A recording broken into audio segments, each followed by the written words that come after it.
Number 10. Kashamba. Kashamba is the Black Panther belonging to the 2099 universe. He first appeared in Marvel Knights Black Panther 2099 issue number 1. Of course, because this comic is from 2004, Wakanda doesn't really appear as advanced as it might now in the modern day in comics. Our advancements just weren't that great yet.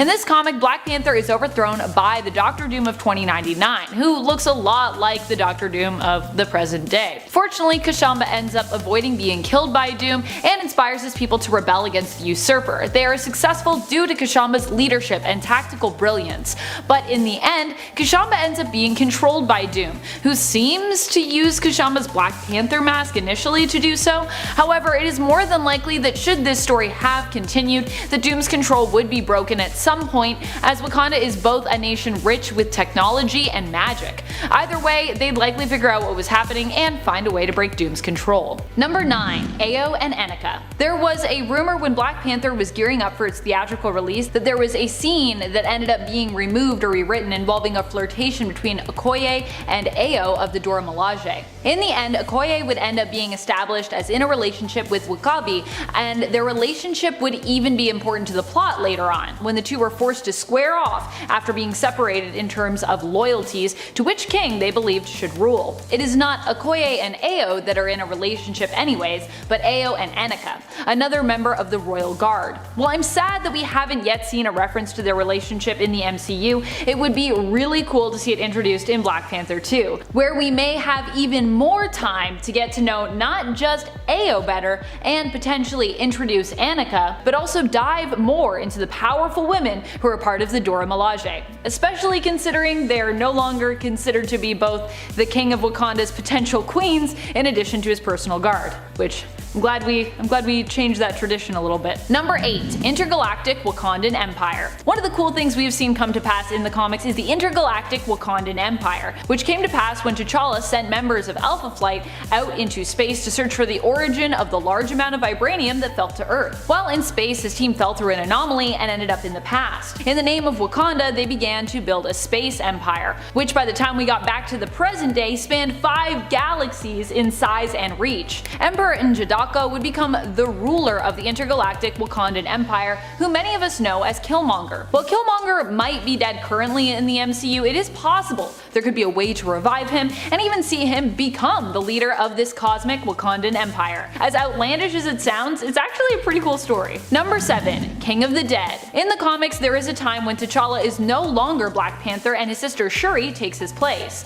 T'Challa wanted to become Black Panther again, but didn't want to cause any conflict or any harm to his sister. He ventures to Necropolis, the underworld, and asks if this might be able to come to pass. In the end, it is revealed to him that dark times are coming, and in order for him to protect Wakanda, he needs to become the King of the Dead, the champion of Bast, the King of Kings. Necropolis also houses all of the dead kings, and when T'Challa accepts his position as its king, he gains the knowledge of all of those who have come before him. While I know that Chadwick Boseman won't be coming back, it would be nice to have this be the continuation of T'Challa's story. Maybe we don't actually see T'Challa go there, but instead it is explained to us that he has gone to the Necropolis and lives there as the ruler of the dead and all the fallen kings who came before him. Seems kind of fitting considering what a champion, hero, and king Boseman was in his everyday life. Number 6. Bast. Speaking of the underworld of the dead, another character that has been important to Wakanda is the god known as Bast, especially when it comes to the power of Black Panther. It is believed that Bast was the one to grant Black Panther their powers so that they might be able to defeat the demonic spirits that appeared following the tribe's discovering and using the vibranium that fell to Earth in a meteor landing in Wakanda. Bast was also the one who offered T'Challa the position of King of the Dead and made him her own Black Panther,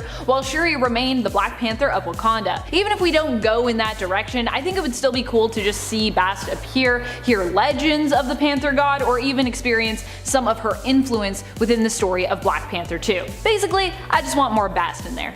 Number 5. Storm. Storm is often acknowledged as the one true love of Black Panther in the comics. Many are still waiting for those two to get back together following their separation and their divorce. Prior to that divorce, Storm was actually Wakanda's queen for a time, and these two have history that actually goes back decades when it comes to their love story, with them both being in love with one another when they were both quite young, back when T'Challa was a prince and before Aurora was even a member of the X-Men or worshipped as a goddess. Way back. While T'Challa won't be appearing in Black Panther 2, we could still see Storm pop up and acknowledge their earlier romance. Also, any movie that gives me a little window of possibility for introducing Storm and mutants, you best be believing that I am going to hope for that to happen. Also, even without T'Challa being around, Storm could have still had a prior attachment to him and Wakanda that could make her a powerful ally for them in regards to whatever adversity they face next. Number 4. Atlantis. One of my favorite ideas for Black Panther in general,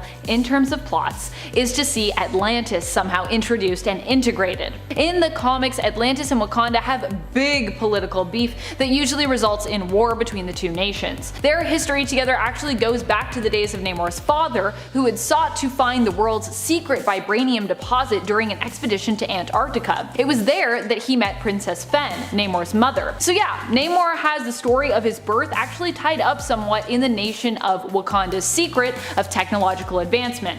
It's vibranium. The main event that inspired these two nations to attack one another was during Avengers vs. X-Men, when Namor, as one of the Phoenix Five, armed with the Phoenix Force, tracked down the Avengers to Wakanda and created a massive tsunami with his immense power that flooded the nation completely. This is the incident that who still sided with the mutants and X-Men despite the actions of Namor. Seeing Atlantis possibly emerge in the MCU as Wakanda's next enemy could be interesting, especially as there would be a lot of opportunities to tell a new story without the existence yet of the X-Men and the absence of T'Challa's Black Panther. And it could also, like I said, it could also give us a window for mutants to slowly appear. Namor could still be the first mutant. Haha. Number 3. Honoring Chadwick Boseman. Something we would all love to see happen in the film is an acknowledgement of the amazing hero that we all lost. Chadwick Boseman. Even outside of his role as T'Challa in Black Panther, this man and performer was an everyday hero besides, championing equality and doing his best to lift up other real-world heroes who deserved it. He hid his illness to make sure that everything he did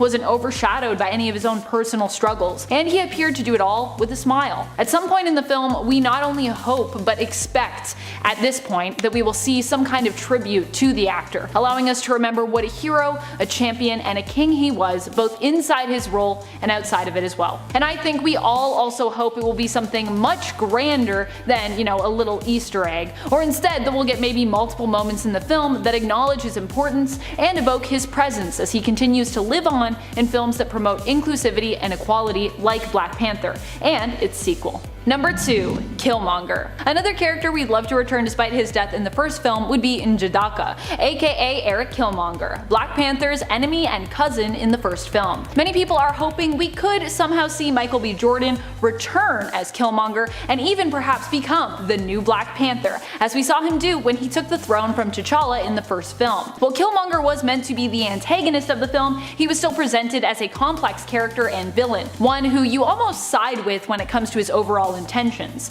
Sure, Killmonger was about world domination kinda, but only because he experienced and saw all the suffering in it. He wanted Wakanda to reveal their strength and free people the world over, not just focus on making life better for Wakanda alone, which is a really noble goal, except for maybe, the world war and the domination part of it. People would like to see Killmonger return, but more leaning towards an anti-hero, or perhaps a full-on hero as opposed to an antagonist. Number 1. Queen Shuri.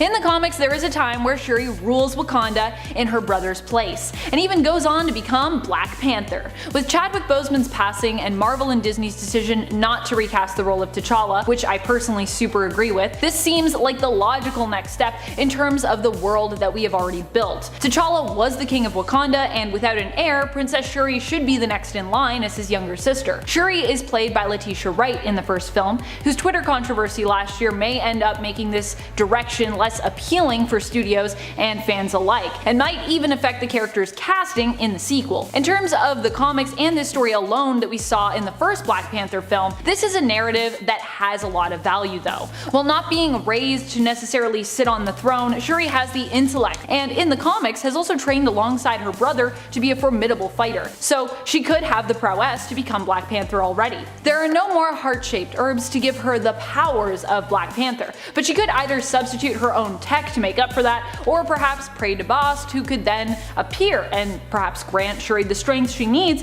to take up the mantle as the hero. Either way, Shuri does seem like she would make the most sense, and I enjoyed her time as Black Panther in the comics at least, so it would be cool to see the films give us something inspired by that narrative. What would you like to see happen in Black Panther 2? Who would you like to see? Number 10, Ulysses Claw. I know, he's dead, I know, but Ulysses Claw being played by Andy Serkis was so good. I just cannot accept his death. I just want this villain to return and see him become even more feared. I'm not over it yet. In the comics, Claw ends up becoming basically immortal and immensely powerful because of his sonic energy powers. In fact, the whole reason he is so interested in vibranium originally in the comics is initially to create the device that he needs to harness those sonic energy waves. Eventually, his body itself would be converted into this kind of energy, making him even more unstoppable. But it all started with the need for vibranium, which of course came from Wakanda. One of the recent times we saw him in the comics was during the Absolute Carnage event, where we thought he died there, slowly fading away as his energy dispersed and dissipated.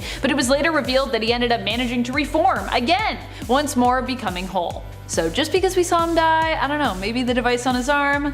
Just saying, could be a thing. And at 10, Poison. Poisons are a species of crystalline extraterrestrials spawned by the Poison Queen. Originating on Earth 17952, the Poison spent an unknown amount of time as prey for larger, stronger creatures before discovering that they could assimilate symbiotes and their hosts to become more powerful. Poison Captain Marvel was the Poison who assimilated venomized Captain Marvel of Earth 81622. Poison Captain Marvel attacked D-Man and Rage on Manhattan Bridge alongside Poison Killer Thrill, Poison Hyperion, Poison Gamora, and Poison Thing in order to attract more powerful heroes. Kind of a burn. This attack led to the creation of Poison D-Man, Poison Rage, and Poison Thor. However, this Poison most likely died along with the others when the Queen was killed by the time-displaced Jean Grey. And at 9, Imposter. Part of a training program with the intent of eventually replacing Earth's heroes, this Skrull was permanently turned into a copy of the Kree warrior Mar-Vell, to avoid any possible detection. However, a problem emerged when the real Mar-Vell died. So this Skrull was no longer useful in the training program, and he couldn't really return to his true form, preventing him from returning to his normal life. However, he wasn't just going to lie down and die, so the Skrull allied himself with two other Skrulls in the same situation, posing as the deceased heroes of John Proudstar and Adam Warlock. After some time, they had a run-in with Kitty Pryde, who they mistook for her Skrull imposter and then took prisoner. But realizing that she was the real deal and that Galactus was about to arrive, they let her go and joined forces with her and Wolverine in an attempt to save their people and the X-Men.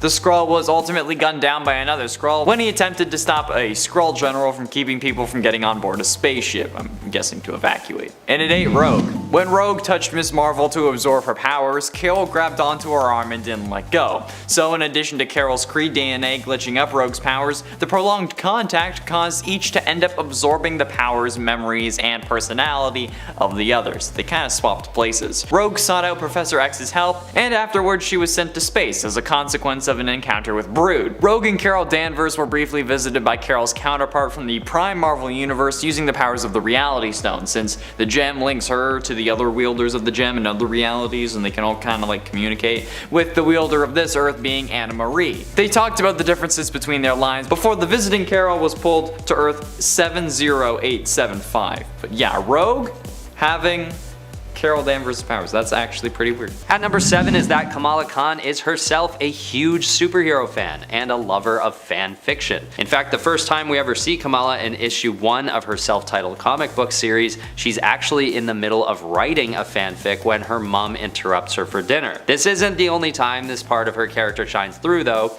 She continues to be starstruck when coming in contact with other superheroes as her career picks up. In one instance, she meets Wolverine and doesn't hold back from divulging that her Wolverine and Storm in Space fanfic was the 3rd most upvoted story on a popular fanfic site. This side of Ms. Marvel is really refreshing and fun because it just shows Ms. Marvel having all her wildest dreams come true. From this first encounter with Wolverine to her eventual induction into the Avengers, her excitement persists throughout her character's arc. And let's not forget that her name derives from her love for Carol Danvers and her old moniker of Ms. Marvel. A whole lot of her identity is built on her super fandom, and we love it. And at 6, AI Avengers. This android-based Captain Marvel was one of the many robotic versions of the Avengers created by Ras Maltra, which were in turn inspired by Egghead and his AI Avengers. They were dispatched to fight off the Hulk and the forces of Hydra at the Mount, but were ultimately destroyed. But I mean, like, come on. An AI version of Captain Marvel is pretty weird, but honestly, based on what I talk about on Top 10 Gaming, it's par for the course for me. Number 5. Police Lieutenant. Well, in the MCU, we have been introduced to an adult Monica who has her eyes on the stars and was eagerly pushing for S.W.O.R.D. to move towards protecting the Earth from space. Before the snap happened, in the comics, Monica was a bit more grounded when it came to her life's pursuits. That is, before she got her powers. Monica initially was working in the New Orleans police force as a lieutenant for the New Orleans Harbor Patrol, which I think the equivalent in the real world is actually the New Orleans Harbor Police. It was while on duty that she accepted a request to help out a family friend on an adventure that would end up changing her life and result in her becoming superpowered. And at 4, William Marvell. William Marvell, also known as Billy Marvel, was the combination of both versions of Captain Marvel from both DC and Marvel in the shared amalgam Earth. This version of the character shares the powers of both Captain Marvel and Shazam from the DC universe, since originally Shazam was named Captain Marvel. This version of the character was also a member of the Judgment League Avengers and first appeared in JLX #1 from 1996. On this Earth 9602, he's actually a young boy who, when shouts the word Kree, transforms into a super scientifically enhanced adult hero. His fellow members of the Judgment League Avengers are not aware of the secret though. After Angel Hawk, Canary, and Goliath found Super Soldier, Captain Marvel soon joined and formed the Judgment League Avengers. He was then transported by Doctor Strange Fate with other members of the Judgment League to battle Thanoside. When Mariner was accused of blowing up oil freighters, the US government branded him an eco-terrorist, and Captain Marvel and other non-Metamutant members of the JLA captured him and imprisoned him without a trial. So kind of a little wishy-washy on the whole morals thing. At number 3 is the fact that former President Barack Obama is a fan of the character and her comic book series. This may come as expected news due to his close relationship with his 2 daughters, who were around Kamala Khan's age at the time of Miss Marvel's first appearance. The former president was quoted saying to creator Sana Amanat about her character, "Miss Marvel may be your comic book creation, but I think for a lot of young boys and girls, Sana's a real superhero." This quote is pulled from an event in 2016 when Sana was honored at an event that celebrated women's history, and the introductory speaker at the event was President Obama, who included the aforementioned quote in his address. Sana was honored for the creation of Miss Marvel in particular, but also for other progressive work she's done at Marvel Studios. Obama doesn't confirm whether or not he's actually read the comic book, but he does admit to being a comic book fan. It's a pretty wholesome moment and very validating for progressives in the comic book industry, as well as for young girls around the world. Obama tastefully touches on the notion that young comic book fans of Muslim descent and otherwise can now truly have the option to relate directly to this new and impactful character. Penultimately, in at number 2, Marvel.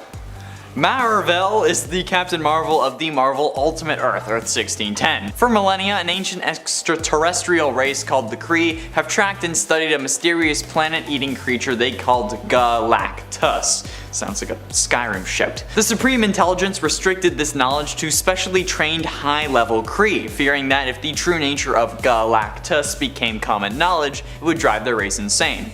Several years before Galactus was due to arrive in the Sol system, the Kree staged a covert observation mission on Earth, and Plus Commander Marvel underwent massive nanosurgery to appear human, going undercover as physicist Dr. Philip Lawson to investigate the human race. Growing fond of humans, Vel joined S.H.I.E.L.D.'s ACES program to speed up humanity's progress of the stars, helping to develop a zero-point energy source for manned spaceflight. On the day that the ACES-01 test article was going to be launched, the base was attacked by a Kree kill form with orders for Vel to aid humanities no further. Refusing, Vel just obliterated the kill form, but the effort left him powerless and he was captured by S.H.I.E.L.D. After questioning by General Nick Fury and Captain Carol Danvers, Vel briefed them, the Fantastic Four, Iron Man, and Thor regarding the existence of Galactus and, kind of updated them on the whole situation. Finally, in at number 1, Actor Marvel. The man who would one day be known as the Captain was an ordinary but slightly stupid human from Brooklyn. He spent his life frequenting bars and getting into fights. As a child, his alcoholic mother hung his teddy bear from a noose, so yeah, that would kind of mess you up. However, after gaining his powers and joining the anti-traitor group known as Next Wave, the Captain would want to change his name. While looking into using the name of Captain Marvel, he actually found out about someone totally different from the Captain Marvel of Earth 616 that we know. Instead, he learned about an adult film star who was using that name. Yes, you heard me right. When trying to use the name of Captain Marvel, the Captain came across an adult film actor who was using this name. And honestly, I think that's probably one of the funniest versions of this character that there is. I don't care if it's not Carol Danvers or Marvel, but it's someone going by the name of Captain Marvel making adult movies, okay? And you know that's gonna be a number 1 spot for me, hands down. Technically, there is an Earth where all the Marvel characters are adult stars. And the MCU is just one big adult film franchise, which I guess would make the Avengers movies giant. Number 10, Red Skull. Yeah, I bet you never thought you'd see the day. Obviously, this one ranks so low on the list because of, well, just how despicable this whole thing is, despite the fact that it actually makes for quite an interesting story.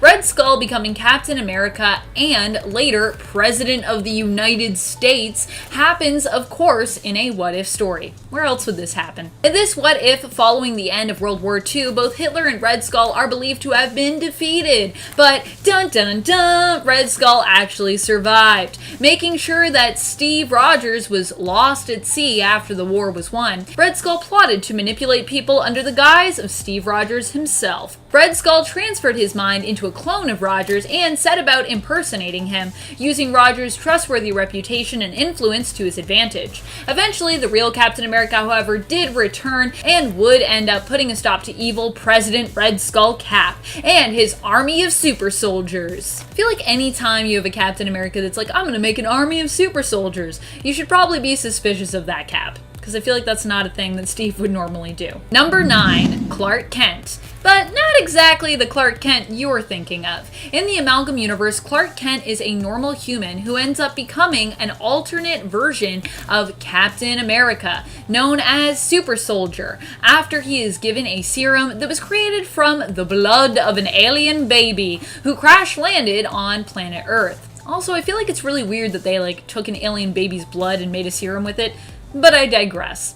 This is a pretty dark story in my opinion. While this version might not hold the title of Captain America, he definitely looks the part, well, minus his S for Super Soldier shield, and is meant to be like a version of both Captain America and Superman combined, cause amalgam. He also comes with his own villains such as Green Skull and Lex Luthor, who in this world is actually the head of Hydra. Hail Hydra, says Lex Luthor. Alright friends, before we move on to this next point, if you are enjoying hearing about all these different people that have been Captain America, feel free to give this video a thumbs up and show it. Number 8, James Newman.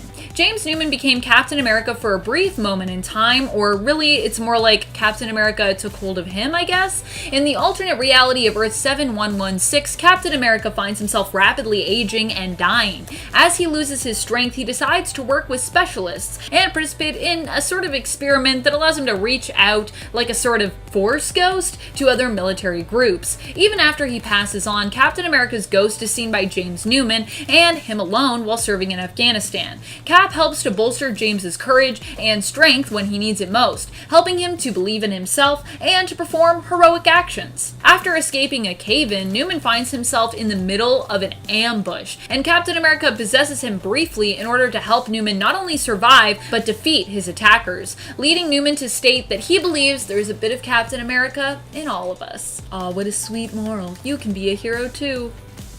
It's true though, if you actually just were like, hey, I'm gonna be a hero today and do good things, you can do that. You should do that. Everyone should be a hero for a day every now and then. It's a nice way to help people out. Number 7, 300 soldiers. So these soldiers are shocked at what's unfolding before them. First, they aren't told orders about this shady mission, and now their superior is getting shot and the MI6 is involved. What is going on? They gathered 300 of these soldiers, these African American soldiers. This new lieutenant is just a total dick. And when the soldiers ask again, hey, what's going on? He just tells them to do as he says, and maybe him and his men will make it out alive. So sure, they load into these trucks and they head out. They have no choice. Now these soldiers' families started to receive letters, these lies, saying that these soldiers were no longer alive, that they were killed in action. And we catch up to one of these brave men in the second observatory room.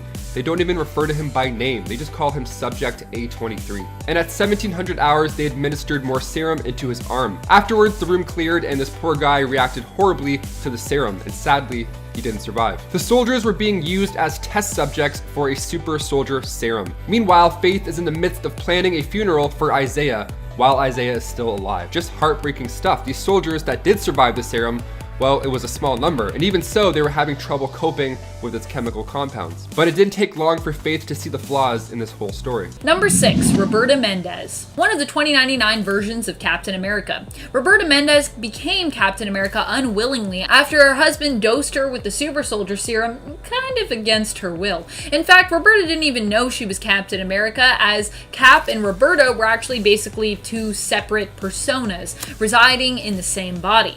Trigger words are usually deployed here to manipulate Roberta's mental state into switching between her Cap persona and just her everyday Roberta persona. This version of Captain America is part of Alchemax's Avengers and is believed to have the same level of durability and strength as her 616 counterpart, Steve Rogers. Number 5, Captain Marvel. When Captain Marvel initially took up the mantle of her former friend, colleague, and former love interest Marvel, Captain America was one of the people standing by her side, urging her that it actually was the right choice. He told her that Marvel would have wanted her to take it and that Carol had more than earned the title as a former leader of the Avengers, as well from years of superhero service, often spent saving the world multiple times over. Captain America and Carol Danvers both have a military background. They don't just get along and often agree on tactics and plans, but the two of them also have a fiercely strong mutual respect for one another. Number 4, Roscoe Simmons. Steve Rogers hasn't always been Captain America, and there have been a few times that his frustration with the government and the politics that sometimes comes along with the name has caused him to escape into another mantle, leaving the Captain America name and looking for someone to step in and replace him during his absence. Roscoe Simmons was a promising candidate given the seal of approval by Steve Rogers himself, who at the time was operating under the name Nomad, which you might remember from the MCU, because there's kind of a little Nomad reference in there. Falcon, Sam Wilson, even trained Simmons himself, but expressed concern as to if Simmons was really prepared enough to be Captain America. Falcon was worried that Roscoe might not only be hurt in the line of duty, but may even wind up dead. And he was right to be worried about that, turns out, because that is exactly what happened. When Red Skull learned that the Captain America he was facing was not in fact Steve Rogers, but his replacement, Roscoe Simmons, in a rage he killed Simmons, seeking also to teach Rogers a lesson in the process about attempting to find a replacement and leave his mantle. Red Skull's like, you're my nemesis and you can never do anything else. Red Skull crucified Simmons and tortured him to death. Roscoe's death did inspire Steve to return as Captain America, despite his continuing frustration with the government. Roscoe Simmons, R.I.P.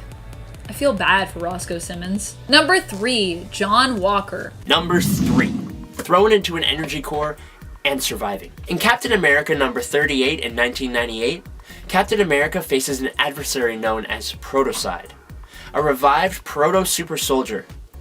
Protocide was given fake memories that back in World War II, Steve Rogers had killed him to remain the only American super soldier, which obviously isn't true. During a fight between the two, and a ton of Hydra agents, Cap saves Protocide from falling into an energy core. How does Protocide thank him? By throwing Steve into the energy core to kill him. Steve somehow survives using his shield as a platform to stand on while trying to think of a way out of the core.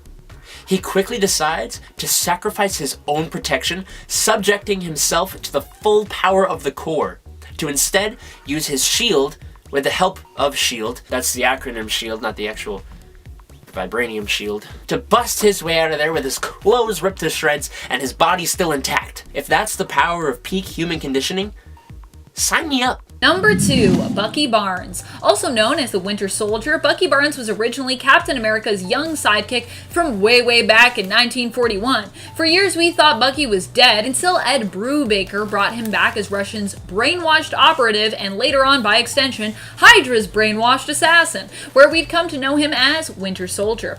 Fortunately, Captain America was able to give Bucky back his true mind and memories using the Cosmic Cube, and Bucky then set out on a mission of atonement, before being tossed into the position of Captain America himself, after Cap was suspected of being dead after being shot by a time-traveling bullet during the events of Civil War. True story.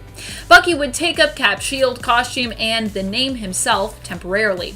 Eventually, he would return to his Winter Soldier mantle after he was put on trial for the crimes that he'd committed in his former life, which honestly tend to have a way of coming back to haunt him no matter what good he does. I feel like Bucky's always haunted by those old Winter Soldier days. But that's fair, it's probably pretty traumatizing. Number 1, Falcon. Falcon was the chosen successor for the Captain America title in the Marvel Cinematic Universe, with an elderly Steve Rogers who went back in time to live out his life with Peggy, passing on the shield to his friend Sam Wilson at the end of Endgame. And I guess near the end of his life, he was pretty old there. We don't know if this is something that will stick in the MCU, but in the comics, Sam Wilson has already stepped into Steve's shoes, serving as Captain America after Steve found himself rapidly aged. The major difference between Sam and Steve's approach to being Captain America is that Rogers preferred to stay out of politics, whereas Wilson believes that it's actually his duty to get involved in them. I personally think in the MCU what's going to happen is we're going to have US Agent, who's going to be the person that the government picks, and then Sam Wilson, they're going to be like, we don't care that Captain America passed the shield on to you.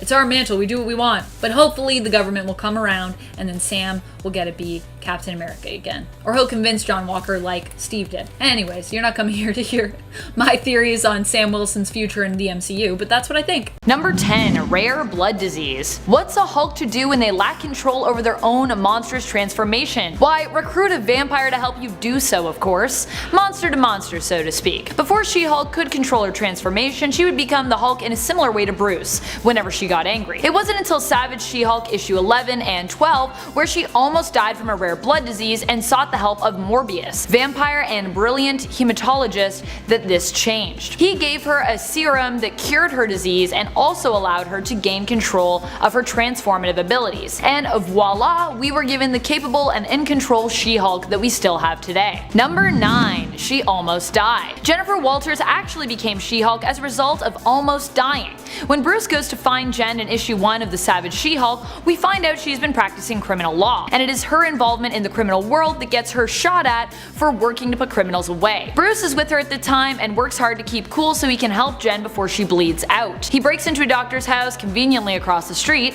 where no one is home, and uses the doctor's medical equipment to give her an emergency blood transfusion. Whose blood does he use? Why, his own, of course. It's all he has at the time. Yeah, there's a lot of suspension of disbelief required in the first few pages of this issue. Anyways, while recovering in the hospital, the goons who shot her return to finish the job. When becoming enraged, she transforms into the She-Hulk. Talk about a frightening situation. Number 8, her addiction. Walters has never really made it a secret in the comics that she prefers being the She-Hulk. In fact, the interesting thing about her relationship with being green versus her cousins is that while Bruce thinks of his Hulk ego as something that is a hindrance to his humanity, Jennifer thinks of it as an asset. She finds that she is more confident as She-Hulk. Keeping in mind she still also has a level head when she transforms, but still, it is kind of scary how much she loses herself in her transformation. Or at least thinks she does. In She-Hulk Volume 2 Issue 19, we see her condemned as being a She-Hulk addict in court by Mallory Book, and from there Jennifer decides to explore what it is about herself as She-Hulk that she is addicted to. The sweet resolution to this horror story is she realizes that either way, she is still herself, and regardless of whether she is human or Hulk, she never backs down from a fight. Yay, confidence boosts. What was that? Number 7, Ruby Thursday. Every hero has got their weirdo villains. Honestly, She-Hulk has a bunch, but the one that gave me the most pause would be Thursday Rubenstein, aka Ruby Thursday. Her powers are, well, interesting. Ruby's head has been somehow replaced with a mass of organic circuitry. organic circuitry that allows her to fire energy blasts, create tentacles and blunt weapons, shapeshift into disguises and other forms, and her head can even completely detach from her body and fly around dodging attacks and stuff. All those powers are just from her head, in case that wasn't clear. She is also considered to be one of the most intelligent people on the planet, great with engineering, physics, and computers. Ruby Thursday first appeared in Defenders number 32 as part of a team of villains called the Headmen, and after her fights against the Defenders, Ruby appeared in Sensational She-Hulk number 1. In this story, She-Hulk and Spider-Man find out that Ruby has decided to try and steal She-Hulk's body in order to replace a fellow member of the Headmen's body. Right? That makes sense. And after they get defeated, her and the Headman would later try the exact same thing, but with Spider-Man's body instead. I thought she was smart.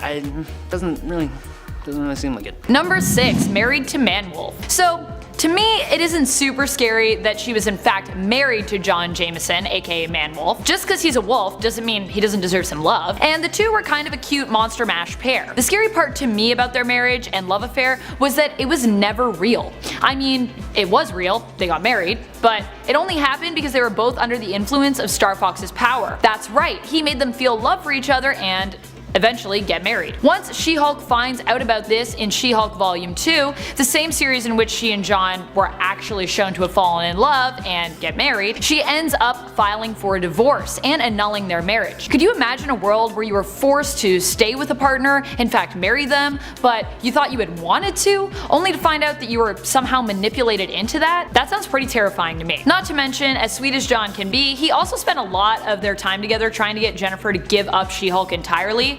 Not cool, John.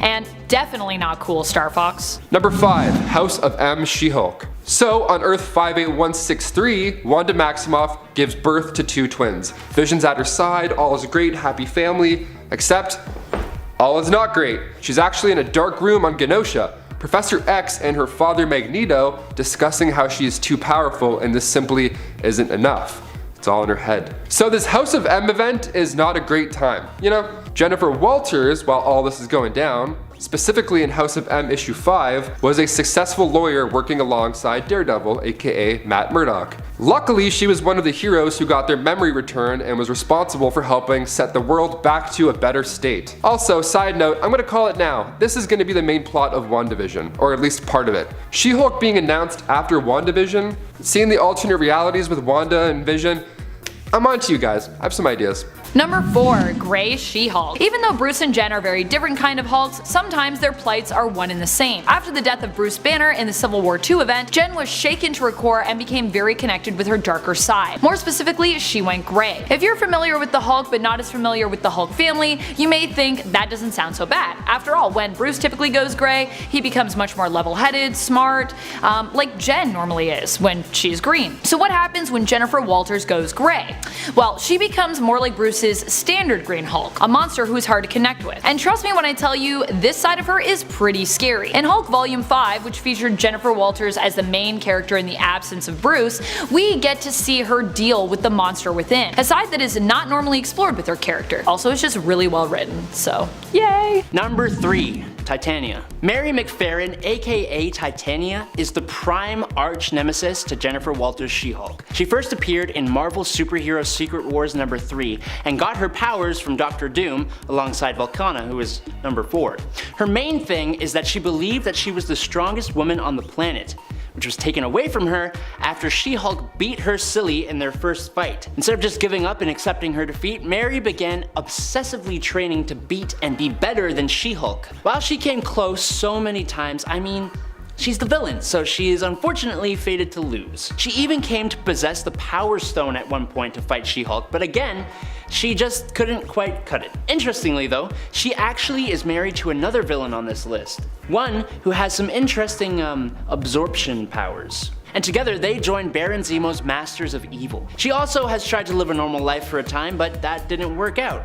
Too bad, so sad. Move on with your life. Come on, let's go. Number 2. Survivor of Assault. In the newer Avengers series from 2018, we see She-Hulk wrestle with her appearance in issue 20. In this issue, we see her ugly side fighting her old version, her pinup side. Old She-Hulk berates new She-Hulk for being ugly, a stick in the mud, too serious. The two sides of herself end up getting so heated over the idea of what her identity should be that they devolve to blows over who is right. Jen also opens up about her feelings on being She-Hulk. Yeah, she's had fun and felt confident, and she's looked amazing, but she is fighting for her freedom in this issue to be ugly because of all the other stuff that she has had to deal with, namely sexual assault. She opens up about unwanted advances and having nude pictures of her published, and laments how her cousin Bruce has always envied her falsely, as although she was admired, she also has had to deal with a lot of sleazeballs groping her, something Bruce never seems to have to deal with. Ladies, in comics, it's hard. Number 1. Her and Bruce hooked up. Yeah, this almost happened in canon in one of the Incredible Hulk annuals, and everyone was pretty shocked. And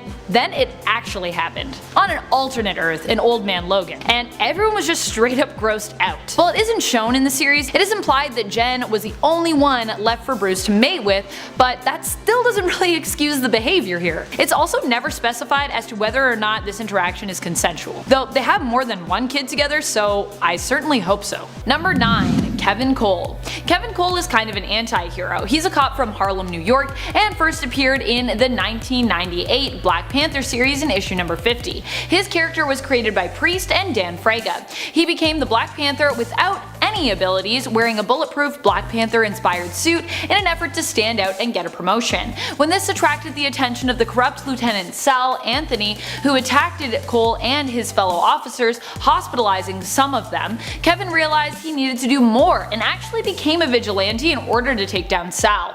Later on, Cole would aim to become a proper Black Panther with all of the mystical abilities. Eric Killmonger, however, offered him an easier way than through Wakanda, T'Challa, and the Rite of Ascension, giving him a synthetic version of the heart-shaped herb, which would grant him powers in exchange for Kevin Cole dropping the Black Panther pipe dream and name, instead joining Killmonger's Panther cult and taking up the name White Tiger. Number 8.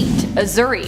Azuri was T'Challa's grandfather and the father of T'Chaka. He was the leader of Wakanda during World War II and would eventually end up teaming up with Captain America and his Howling Commandos, as well as Nick Fury to take down the Red Skull and Baron Strucker. He was one of the most deadly Black Panthers we've ever seen, more on guard and less trustworthy of any foreigners that set foot on Wakandan soil during the war. He seems to behave coldly and more ruthlessly when it comes to those he deems enemies. Azuri was more of an independent ruler who believed in not getting involved in the war originally, but eventually came to admire and respect Captain America and the symbol he knew Cap would become for America, seeing similarities between both their positions as national heroes. Number 7. Ngozi. Ngozi is an alternate version of Black Panther from the Venomverse War Stories comic.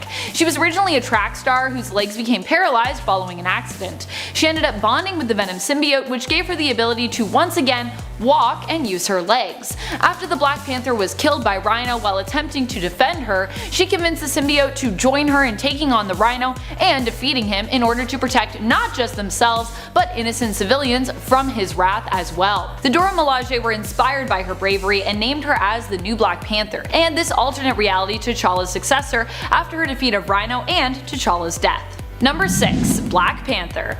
This is the first Black Panther in known history in the comics. He first appeared in Marvel Legacy issue 1, where it was established that the first Black Panther originated from the Panther tribe. Although we don't know his name, we do know he was one of the first to uncover a vibranium meteor, and the power that came from it. He was one of the members of the Stone Age Avengers, and was powerful enough to help defeat a Celestial. Number 5. T'Chaka. T'Chaka was T'Challa and Shuri's father. As a ruler of Wakanda, he believed in both preserving and upholding the traditions and magic of their people, while also working hard towards pushing forward with technological advancements. He believed that both ideals could coexist and that a nation should progress but not forget their past or their history. As a ruler, T'Chaka was also bestowed with the powers of Black Panther, granted to him by the heart-shaped herb. As such, he had heightened senses and maintained peak physical condition and capabilities throughout his life. Not quite superhuman, but still above average when it came to his strength, speed, agility, and durability. Basically, think of an Olympic level athlete. As leader of Wakanda, he also had the strength of the nation at his back, and as a member of the royal family, he was trained at birth to become a skilled leader when it came to combat and diplomacy. Number 4. Eric Killmonger.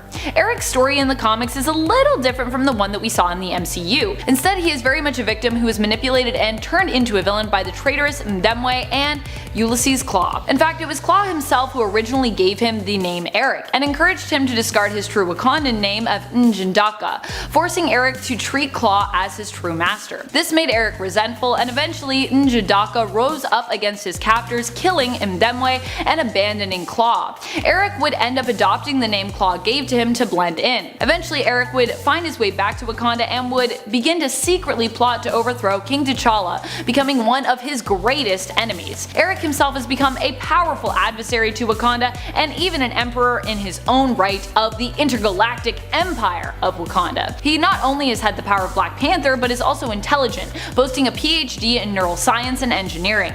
Also, every time Killmonger dies in the comics, he always seems to come back. So while he's not immortal in terms of abilities, plot-wise, he kinda is. Number 3. T'Challa.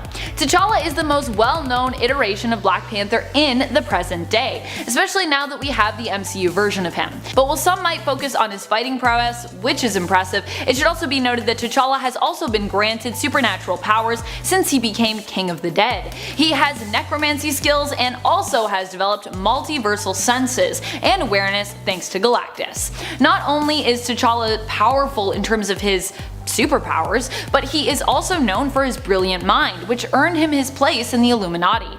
Many may think of Shuri as the brains of the family thanks to her depiction in the MCU, but T'Challa is actually known for being just as brilliant, if not more, in the comics. He has a photographic memory and is also a master of physics, as well as a field that he created himself and discovered, known as shadow physics. He's super smart. Number 2. Shuri. Shuri has always been passionate about becoming the first female Black Panther in Wakandan history.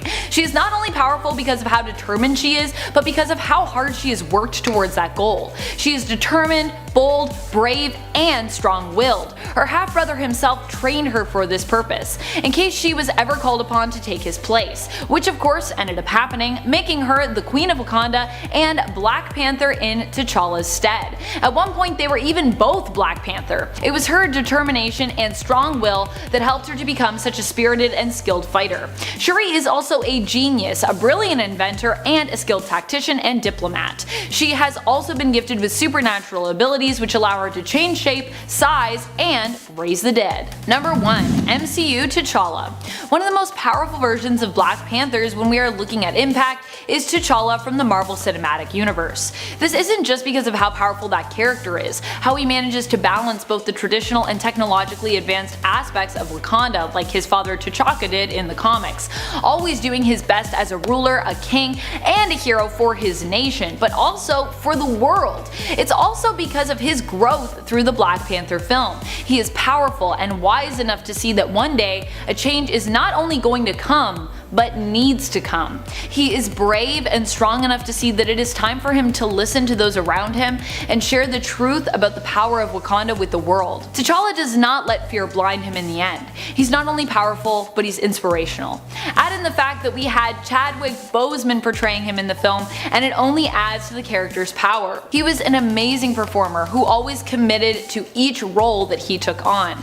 Chadwick Boseman was the one to develop the dialect of Wakanda, studying various different languages and dialects from across Africa to come up with it. It was also so well received that it became adapted by the rest of the cast when Black Panther came about. This wasn't just a man who played a hero on screen, but he became a hero in his own right, questioning and fighting against stereotypical roles for people of color and using his own voice to raise up and acknowledge everyday heroes. From playing real-world historical heroes to acknowledging James Shaw Jr., who saved lives by wrestling a gunman out of a Waffle House in Nashville, Tennessee during a mass shooting.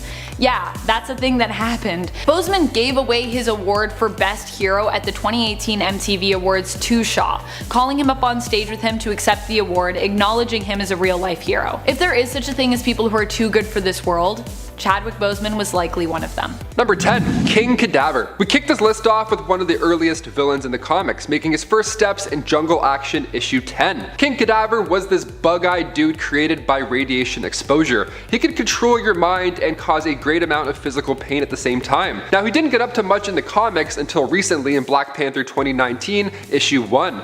King Cadaver returned, but he was a little cooler this time around. There was this new CEO in town going by the name of Mr. Kazaji. Wakanda found a new chief of mining and operations were running smoothly. Better than ever, actually. He quadrupled the production of vibranium by using these proton excavators. Now, it started off great until these natural disasters began to occur. And then Mr. Kachazi kidnapped Queen Mother Ramonda as hostage, and his true self was revealed. And after a beatdown from Black Panther, King Cadaver still managed to somehow escape. Number 9. Hell's Kitchen. After being ambushed by Dr. Doom, who put T'Challa in a coma, another had to take up the role of Black Panther. T'Challa lost his enhanced abilities, and after the events of Doom War, he rendered all of Wakanda's vibranium inert. So, no powers, no vibranium, and no longer the ruler of Wakanda. How about a vacation to Hell's Kitchen? After being possessed by a demonic entity, Matt Murdock, Daredevil, needed time to recover and rediscover himself away from his home, and he left the defense of Hell's Kitchen to T'Challa. Enter the Black Panther Man Without Fear story. As the now depowered street-level defender of Hell's Kitchen, T'Challa had to rely on the basics, such as his body armor, homemade gadgets, and his fighting ability. This suit doesn't really display its own usefulness. I'd say that instead, it displays the usefulness and ingenuity of T'Challa himself. Stop right there, criminal scum. Kidding. You're only a criminal because you're so criminally good looking. Okay, I've given you a compliment. Now you give me one by liking and subscribing. I think this is a good trade-off. I boost your confidence. You support this channel so we don't fall into the black abyss of obscurity. Cool. Thanks. Love you guys. Number 8. Wedding suit. A bit more of an unconventional pick for a list like this. Back in 2006, during the time of the Marvel Civil War storyline, a wedding took place. A wedding between the King of Wakanda, the Black Panther, T'Challa, and the X-Men, African princess, and some people say goddess, Aurora Monroe. Storm. The event itself was built up for a few issues in the 2005 Black Panther storyline, and in issue number 18, it finally took place. In this event, T'Challa dons a more ceremonial Panther habit, a gold necklace and a gold belt, and the classic cape. This suit doesn't serve a special function in combat outside of serving as a wedding suit, but marriage is its own kind of combat, am I right? Number 7. Ghost Panther. In this alternate reality, called Warp World, the character T'Challa was merged with the character of the Ghost Rider, Johnny Blaze. And can I just say how insanely amazing of an idea this is? The arrogant Prince T'Challa is exiled from Wakanda and goes to America, taking up the show name Johnny Blaze. After a fatal accident, Jericho Simpson, which is a warp between Brother Voodoo and Crash Simpson, invokes the demon Zarathos, who is the half-sister of the Panther goddess Bast. T'Challa actually refuses to become the spirit of vengeance at first, but eventually he did. Now, while this isn't really a Panther habit, it is a Black Panther Ghost Rider who rides a giant flaming panther, and yeah, I don't know, I'm not really seeing a downside here. Number 6. Proto habit. Oh, Deadpool, you silly, amazing character. Okay. So basically, what happens here in Black Panther vs. Deadpool number 4 is that Mr. Poole heads to Wakanda to steal a bit of vibranium to help him heal a mailman. Wade actually ends up grabbing a red ceremonial Wakandan necklace and puts it on to go and make his escape. What he did not know is that this necklace was actually a prototype Panther habit. The suit analyzes his DNA, and since Black Panther has everybody's DNA on file, it remakes itself on Deadpool, adapting to his usual color scheme and the weapons he likes to use, christening himself Panther Poole. Or Dead Panther. No, Panther Poole. Panther Poole's better. It also pretty much brings him up to par with the true Black Panther, which is proven when the two get into it, until Wade's pocket-sized teleporter gets damaged and he teleports to the vibranium mine, which he then teleports to right outside New Jersey.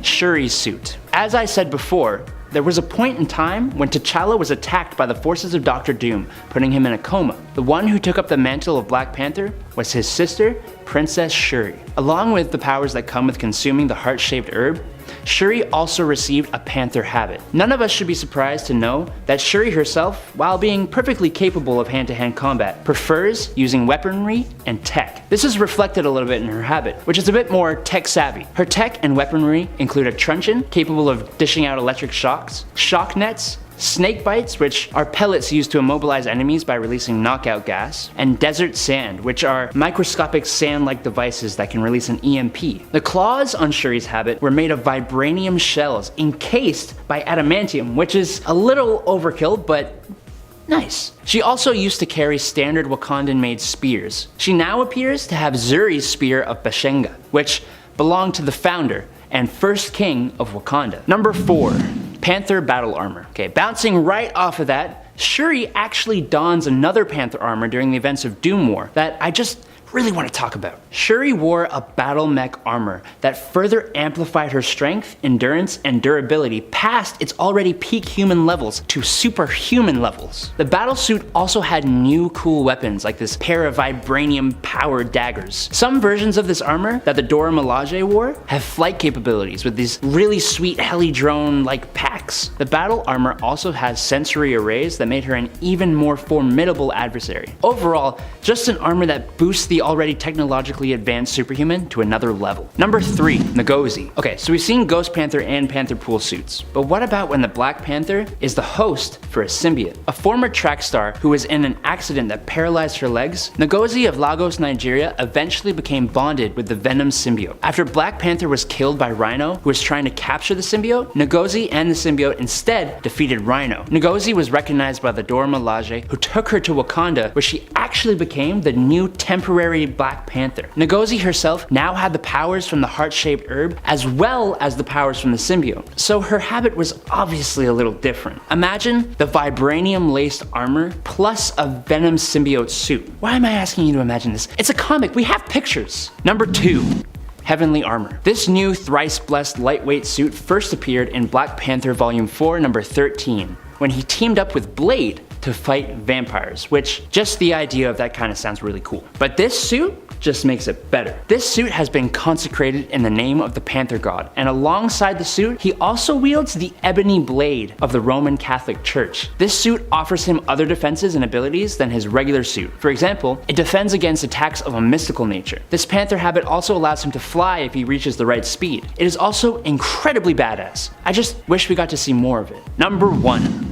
Wakanda Hulkbuster. Everybody knows Tony Stark has the Hulkbuster armor. Incredibly useful for taking on the Hulk if he ever loses control. But what I, and I'm sure a bunch of you didn't know, was that Black Panther has a Wakandan Hulkbuster. And boy, this armor is beautiful. It was created to go up against the new, totally awesome Hulk, Amadeus Cho. Unlike his Bruce counterpart, Amadeus Cho's Hulk is very in control, but everyone and their mums are afraid of what could happen. The Hulkbuster itself has sonic cannons, can fire spore clouds, and absorbs and magnifies energy. The armor eventually fails against Amadeus when he releases an EMP-like blast, rips the Buster's arm off, and rushes off to help his sister. But this armor very nearly brought him down, and all it takes is one story for it to be even more capable. Number 10. Join the Avengers. Shortly after Monica Rambeau got her powers in the comics, she ended up joining up with Marvel's Avengers. Monica had been looking for someone to help her master and control her powers, which was where the Avengers came in. After being helped out by Iron Man a bit in this department, who began with testing out and monitoring her powers, the Wasp invited Monica, who was known by the name Captain Marvel at the time, to join the team. Monica was floored and happily accepted the offer. The only person who seemed a touch sour about this whole thing was Hawkeye, and that's just because he thought Janet was acting like a super big bossy pants, despite her being the team leader and therefore kind of the boss at the time.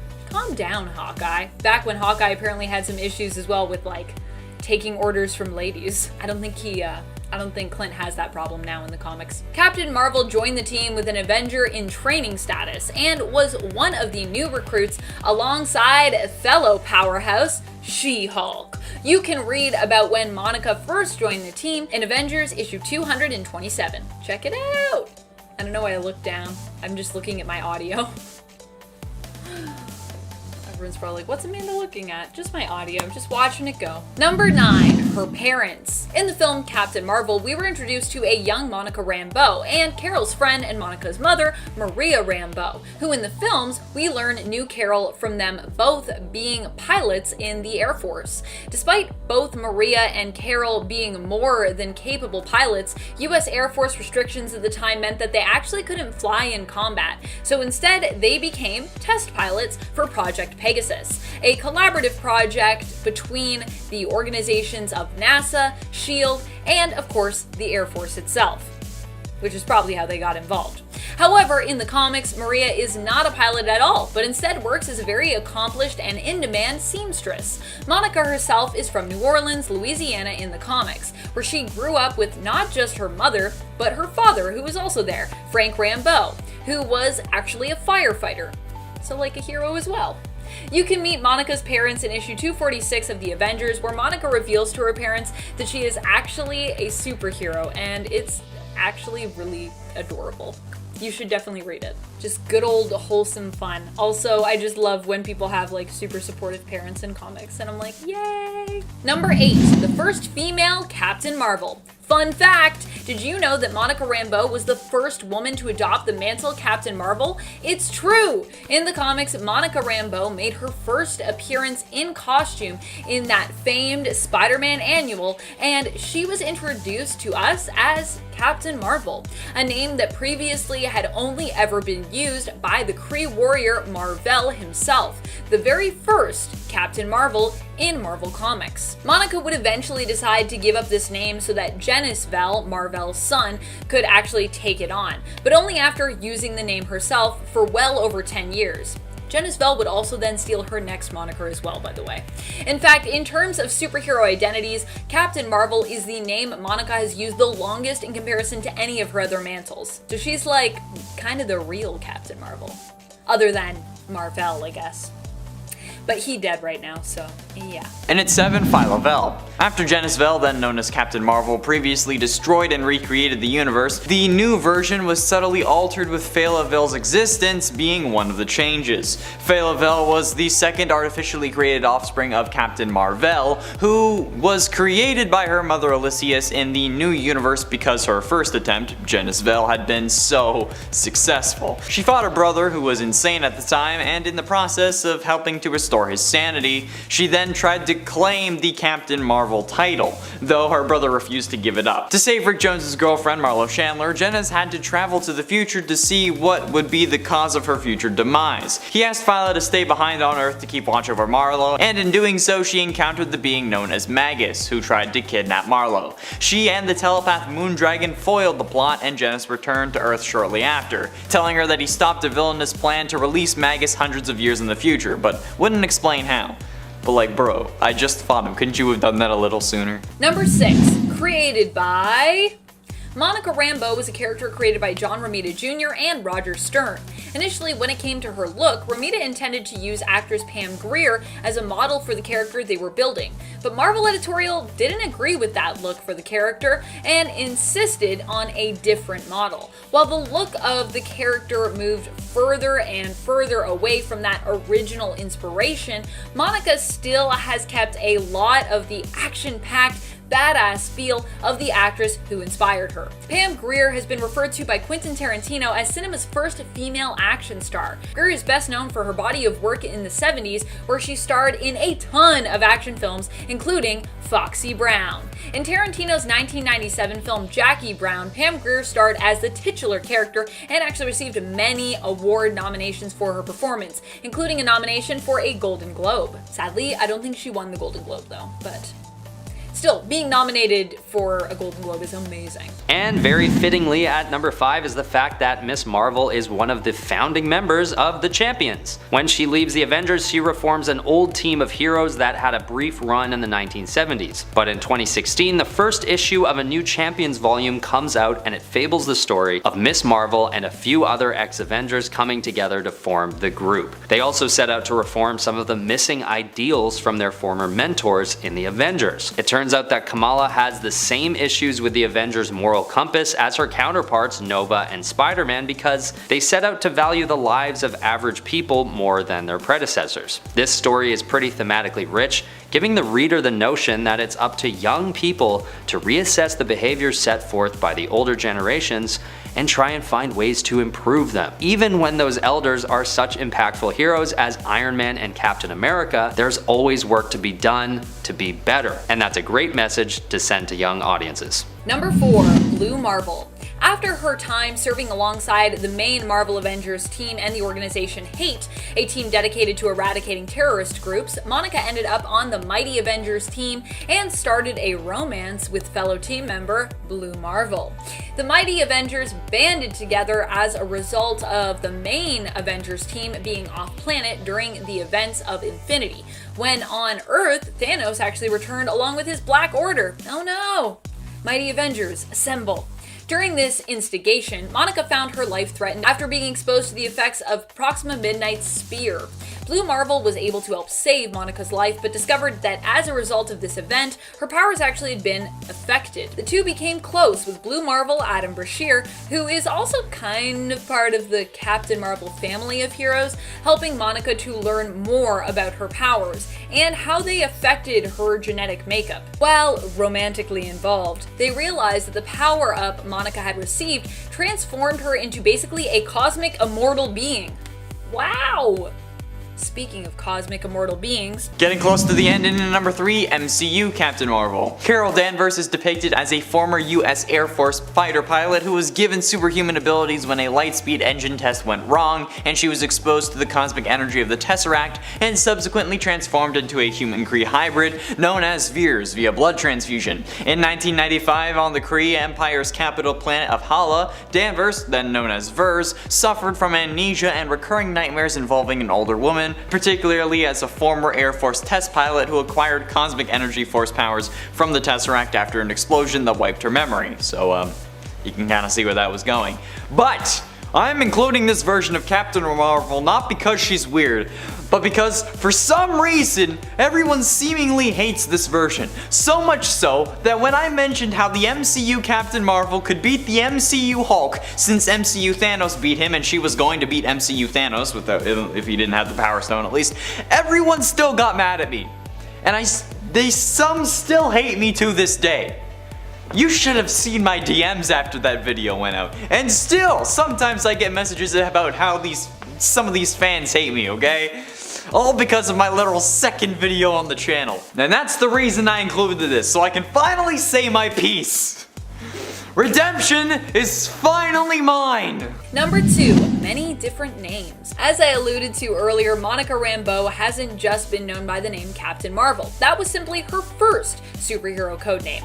Currently, she is known in the comics by the heroic mantle of Spectrum, but she's had a few other names as well. Other than Captain Marvel though, none have stuck around for quite as long as that first name. After Captain Marvel, Monica took up the mantle Photon, likely the one we'll see her use in the MCU in honor of her mother, Maria Photon Rambeau. She held that mantle for just over 9 years in the comics before becoming known as Pulsar in around 2005, and then finally moving to her current name, Spectrum, around 2013. Number 1, leader of the Avengers. That's right, Monica Rambeau wasn't just the first person to take up the mantle of Captain Marvel after the man Marvel himself, she also ended up becoming the leader of the freaking Avengers. This happened after the Masters of Evil were defeated in issue 279. Wasp had been leading and she was looking for a much needed break. Monica herself thought Captain America would be a good replacement, but he in turn actually nominated Monica, feeling he was too busy with just other priorities to lead at the time. Almost everyone else agreed that Monica was pretty much the best pick, and so Captain Marvel became the Avengers leader. Monica would lead until she became injured in issue 294 and was replaced as a leader by the sinister Dr. Druid. Dun dun dun. Fortunately, Druid's manipulations would be uncovered and he would soon be exposed for the true villain that he was. He deserved it too. Monica was literally injured and he implanted in her mind that she should nominate him. No, no, no. Kicking off the list at number 10, Faith. To start from the beginning, we dive into Truth, Red, White, and Black, released in 2003, written by Robert Morales with pencils by Kyle Baker. Isaiah Bradley grew up in New York City. That's where he met his wife, and this was around the 1940s when the attack on Pearl Harbor happened soon after, and then the US entered the war, so Isaiah had to leave Faith, pregnant too, may I add as well. They were head over heels for each other, madly in love. They spent their honeymoon at the World's Fair in Queens, and he was promising to come back to her. Their daughter, named Sarah Gale, was awed from other soldiers once Isaiah arrived. She was named after her grandmother, so technically both Captain Americas both had mothers with the same name. Fun little fact there. Number 9, the secret mission. Their unit wasn't even told about details for this mission that they were about to take part of. A mission that would be the last for most of them. There was no warning, there was no heads up, they were just passed on information, almost like it was casual. At 2300 hours tonight, they're to take part in a special night training exercise. No gear, no weapons. Now, some of the guys thought that this was because of a previous altercation that had happened with Fauntleroy hours earlier, one of the other soldiers. Now, these asshole soldiers said horrible things to him in passing, and he popped one right in the nose. So now they think maybe it's punishment for that whole thing. It's in fact much worse. Number 8, new orders. Upon arriving to Camp Cathcarl at 2300 hours, Major Brackett was interrupted right before they were all about to head out on this night training exercise. He was interrupted by Colonel Walker Price, military intelligence. He marches up to relieve him of his command. Just like that, direct from command, end of story, no questions, get out of here. The commander states that they're shutting down the entire camp because it turns out Camp Cathcarl never truly existed. Number 7, Cyclops. That's right, in the alternate future of what appears to be the Ultimate Universe, known as Earth 81122, an alternate of an alternate, we get an alternate Scott Summers and Jean Grey and Steve Rogers, who all find themselves at one point without powers. Rogers, in losing his powers, also ends up rapidly aging and dies. After his death, it was basically left to Scott Summers to take up the mantle, allowing the name of Captain America to live on, albeit briefly, because he dies. Scott dies. Scott Cap. Captain Scott Summers. Captain Scott Summers of America. Number 6, the Black Ops team. While Faith was having a hard time coping with Isaiah's apparent passing due to an explosion, the remaining soldiers were used as this Black Ops team, the remaining super soldiers, that is. They were sent to Germany's Black Forest first. Now these super soldiers were wiping out everybody. One by one, these soldiers started to get taken out. There's arguments about what's right and wrong, what exactly they're doing. They're comparing their stories to Captain America. It's a mess. So finally, Maurice snaps and launches a well-deserved haymaker at Private Merit. And Isaiah Bradley is left to endure a mission that is now deemed a final one. Without the help of any of his Black Ops team, he has to go alone. And he gets himself a fitting suit for the journey. Number 5, gets his costume charged by Gambit, who explodes it. During the X-Men vs. Avengers event, one-shot comics were produced that pitted single Avengers versus single X-Men. While a lot of these were great stories, there was one that stood out as a surprise. That would be the AVX vs. Volume 1, Number 2, that pitted Spider-Man against Juggernaut and Steve Rogers against none other than Remy LeBeau Gambit. For those of you who don't know, Gambit has the unusual mutant ability to convert the potential energy stored in an object into kinetic energy, basically turning objects into bombs. Captain America is, well, Captain America though, and he gets a little cocky, not thinking much of the X-Men. After failing the obvious tactic of using Cap's shield as a kinetic bomb, Gambit surprises Cap, charging Steve's armor and catching Steve off guard with a huge explosion. But when the dust settles, Gambit did nothing but get Cap's full, undivided attention. Cap rushes Remy, using his shield to guard against Remy's charged playing cards,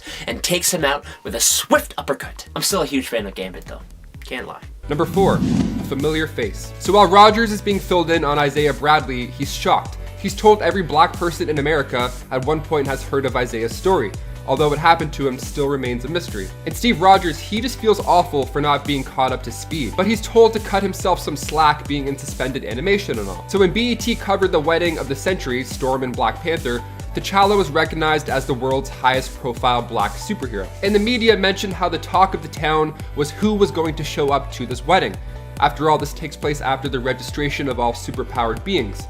So friendships were teetering, so who's gonna show face? Big question. So Falcon arrives with Isaiah Bradley in a wheelchair, and Luke Cage refers to him as the first me. Goliath also immediately recognizes Bradley but Wolverine does not. Outside the black community, Isaiah Bradley wasn't really known. But inside, the legend of the Black Captain America began to travel around. Number 3, Peggy Carter. Peggy Carter usually doesn't have superpowers, in most realities. But in the alternate reality we glimpsed into in episode 1 of the Disney Plus What If series, she certainly did. Here, Steve Rogers wasn't Captain America, but in pretty much every reality where he either has held that title or hasn't, he's had respect for Peggy. And this reality was no different. Here, Agent Peggy Carter was the one who ended up getting the serum and became the super soldier hero known as Captain Carter. Steve goes on to become an earlier version of Iron Man, codenamed the Hydra Stomper. One night, over some whiskey, the two confess that the other is their hero, confirming that even here, especially here, Peggy earns Steve's respect and vice versa. Also, it's such a cute moment. It's so cute. Number 2, Josiah X. In 1953, years prior to Isaiah's release, Faith had moved with Sarah to Mount Vernon, Virginia, and a young woman approached and said that she has Faith's son. Well, what happened was the military harvested some DNA from Isaiah and eggs from Faith during her appendectomy surgery, and after 38 failed attempts, Josiah was born. Faith kept the child for a bit, but felt that she had to leave him on a train for everybody's safety, including his own. And then 25 years later, Josiah returned, he met his family. Now again, he couldn't stick around and he was told to come back when the time was right. When the Bradley family moved back to the Bronx, he would visit more often. Number 1, Eli Bradley. In The Falcon and Winter Soldier, when Sam Wilson would have these conversations with Isaiah, we caught glimpses of his grandson. The young actor Elijah Richardson recently dropped a hint online about his future with Marvel right after that amazing finale aired. So it looks like we're getting one step closer to the Young Avengers on the big screen. Now, his first comic book appearance was in Young Avengers 1, and he of course wanted to follow the path of his grandfather, so he suited up as Patriot. Only thing was, at first he had lied about his abilities. He actually had no powers until he received a blood transfusion from Isaiah down the road. That, combined with his skills in parkour and combat, it truly makes for a formidable young Avenger. I really hope we see him in live action soon. He's awesome. He uses a replica of Cap's original shield, and his suit is a combination of Bucky and Isaiah Bradley's uniform. So I can't wait to see that on the big screen. Number 10, Zombie She-Hulk. First appearing in Marvel Zombies Dead Days issue number 1 in 2007, this is arguably one of the most fun versions of Jennifer Walters, depending on how you classify fun. This story takes place on Earth 2149 after a zombie plague, which you may have probably guessed by now. This comic is super dark and gory. It's kind of awesome too. Even before She-Hulk comes in, it's traumatizing. When Jennifer arrived at the Avengers mansion, she was a little shocked to see the current condition of the Avengers, you know, being crazy zombies and all. It wasn't long at all before she herself was zombified, and after that point, ooh, look out, Buster. She then went on to kill Franklin Richards and his sister Valeria. So you can imagine the look on the Fantastic Four's face when they returned. They weren't too pleased. Specifically Susan Storm, who blew up Jennifer's head with a force field. Ew. Number 9, Future Imperfect She-Hulk. Taking place in the Future Imperfect storyline, of course, this version of She-Hulk is a bit strange. See, here she's referred to as Shulk, which I like better than She-Hulk. Has a better ring to it. Shulk.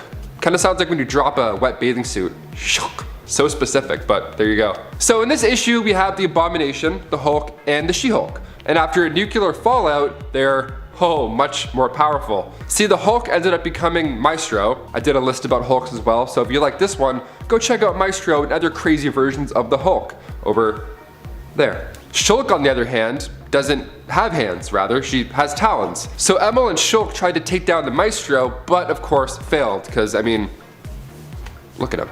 So Shulk ended up becoming locked away in a sarcophagus for 7 years. 7 years! So in that time, Emil took over Castle Maestro after Maestro's disappearance. And then he put She-Hulk in his bedroom where he planned to make him his wife. Okay, weirdo? So she woke up, saw Emil touching her hair, and she's like, okay, weirdo, stop. So she knocked him out nice and quick, and then learned that Betty 6 was pregos with Maestro's child. So she went into the past with Caspin with a plan to kill the woman and to end Maestro's family line. Okay, so she and Caspin ran into Cyberslick, and they tell the two where the woman is. So Shulk shows up, beats the hell out of Abomination, easy, and right as she's about to kill Betty 6, boom, Caspin kills her with his mental powers. What a ride. If you want to see this for yourself, check out Abomination's number 1. Number 8, Earth 1610. The Ultimate Universe. Jennifer Walters, or no, Betty Ross. That's right, Betty Ross is playing the not-so-jolly Green Giant on Earth 1610. Making her first appearance in Ultimates issue 3, the daughter of General Ross was roommates with Janet Van Dyne in college. So Janet started seeing Hank Pym, who we don't really like, and she started dating Bruce Banner. So a couple of things happened with Bruce as he was trying to crack the super soldier serum, and he ended up becoming the Hulk, as we all should know by now. So as she watched the Hulk rip people apart, she actually grew to like him even more. She's like, strong man, I like the way you rip their spinal cords out. Let's go for a coffee. Now Bruce had actually been out on trial and been given a death sentence, being, the Hulk and all. And she was devastated. So Jennifer Walters, like the Jennifer Walters, had cracked the code on the serum at this point. Betty Ross lied to Fury and said that Jennifer Walters was planning on selling the serum. Survey says that was also a lie. She was actually just pirating the new Star Trek early. And have you seen the new Star Treks? Honestly, I did it too. They're pretty good, they're great. So not quite as bad as we thought, right? I mean, Betty injected the serum right before jumping out of a shield jet and landed on the ground saying, "What up, y'all? I'm Plan B." Pretty cool entry, if you ask me. I don't know if she said y'all, but she should have. Betty fought Wolverine and actually managed to gouge his eye out. Wolverine, being Wolverine, still ended up winning the battle and forcing Betty to wear a collar that will choke her to death if she becomes She-Hulk again. Number 7. All the hate surrounding She-Hulk's Disney Plus series. One of the scariest things in my mind, as well as the silliest, is all the hate surrounding She-Hulk right now. Fortunately, it is being combated by as much love as fans of her comics can muster, as well as a personal Twitter welcome from the man who portrays her cousin himself in the MCU, Mark Ruffalo. But still, there are some people who were next level triggered by Disney's announcement surrounding the She-Hulk series. People are making comments involving how her show will just involve her making sandwiches in the kitchen. And I even read a comment where someone angrily wrote in all caps, "Hulk doesn't need to be a girl," as though they thought Disney was gender swapping the Hulk for the series. Another comment stated, "We have female Thor, female Hulk, what's next, Spider-Woman?" I hope so. I personally love Jessica Drew. These comments make me want to send these ignorant nerds to make me a sandwich in the kitchen while I read them some sensational She-Hulk. I'll share my sandwich with them too. Number 6. Hydra She-Hulk. Okay, this is a fun one. So Jennifer Walters of Earth 9997 ends up being infected by Hydra creatures that were created by Norman Osborn. I mean, look at these things. Imagine waking up to that. Well, she didn't. Yeah, like many others, when she was infected, her soul ended up in the realm of the dead. Her body, on the other hand, became the host of Queen Hydra. I feel like I'm a good vessel too. I mean, these lanky arms are kind of like tentacles. They're not as slippery though, Maybe when I'm jogging, they get a little bit wet. I feel like she's slippery. I don't know, that's what I'm trying to say. So, after the new and improved Queen Hydra led the other Hydras, they dominated S.H.I.E.L.D. and then they eventually moved to New York, the city that never sleeps, because, there's monsters everywhere, all the time. She-Hulk's soul remained in the realm of the dead until she was recruited by Mar-Vell on a quest to kill death.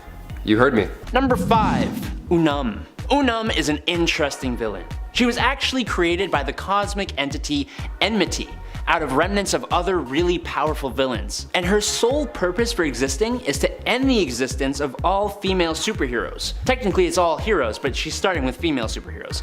She is a 10-foot tall tower of power wielding a giant axe, and she is honestly kind of scary. She first appeared in She-Hulk Cosmic Collision #1, in which she de-lifed one of the most powerful heroes on an alien planet called Yor.